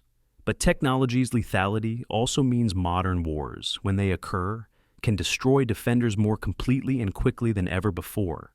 Guderian's doctrine optimized warfare for decisive results. Modern technology makes those decisive results more achievable and more catastrophic. International humanitarian law developed partially in response to World War II Wehrmacht conduct, establishing clear rules for treatment of prisoners, protection of civilians, and limits on military operations. The Geneva Conventions explicitly prohibit many tactics Wehrmacht employed, including reprisal killings, collective punishment, and deliberate destruction of civilian infrastructure. Modern militaries train officers in laws of armed conflict, emphasizing that operational effectiveness must be subordinate to legal and ethical constraints. This represents direct rejection of Wehrmacht model that Guderian epitomized: technical excellence without moral accountability. The ethical framework for evaluating Guderian's legacy remains contested. Military historians admire his operational innovations, while condemning his service to Nazi aggression. Ethicists question whether technical knowledge gained through service to evil can be legitimately employed for morally acceptable purposes. German society struggles with how to remember Wehrmacht as national tragedy, as criminal organization, or as complex institution that contain both honorable soldiers and war criminals. No consensus exists because the questions are genuinely difficult. The fundamental question Guderian's career poses is whether military innovation has inherent moral value or whether its value depends entirely on the purposes it serves. Guderian pioneered armored warfare doctrine that remains relevant 8 decades later. That same doctrine enabled Nazi Germany's wars of aggression and facilitated Holocaust logistics through rapid conquest of territories where mass murder occurred. Can the innovation be separated from its application? Should it be? Guderian would argue yes, that military science transcends politics. Critics would argue no, that innovations cannot be divorced from the contexts in which they were developed and the purposes they originally served. Modern democratic militaries attempt to resolve this tension through subordination to civilian control, emphasis on laws of armed conflict, and professional military education that includes ethics alongside tactics. The goal is producing officers with Guderian's technical competence but without his moral blind spots, who possess operational effectiveness constrained by ethical judgment. Whether this succeeds remains question mark. Officers still face pressures to prioritize operational success over ethical constraints. Militaries still reward technical excellence more readily than moral courage. The professional military culture that produced Guderian, emphasis on competence, obedience, institutional loyalty over individual conscience, persists in modified form. Guderian's physical legacy consists of ruins and memorials. The Panzer divisions he built were destroyed in history's most catastrophic war. The German cities where his tanks were manufactured were reduced to rubble by strategic bombing. The territories his forces conquered in Poland, France, and Soviet Union remain scarred by occupation's brutality. No monuments celebrate him in Germany, where Wehrmacht glorification is illegal and socially unacceptable. His grave is modestly marked, visited occasionally by military history enthusiasts but not pilgrims. The physical remnants of his career are appropriately minimal for a man whose innovations enabled catastrophe. His intellectual legacy is more complex. Armored warfare doctrine continues teaching Guderian's principles, now updated for modern technology but retaining core concepts. Military organizations worldwide study his campaigns, extracting tactical lessons while usually minimizing moral context. Defense industry manufactures weapons systems that fulfill Guderian's vision: mobile, protected, lethal. Strategic planning for great power conflict assumes mobile warfare along lines Guderian established. The shadow over modern warfare is not just that Guderian's innovations persist, but that they persist largely divorced from memory of what they originally enabled. The final accounting must acknowledge both Guderian's genius and his failure.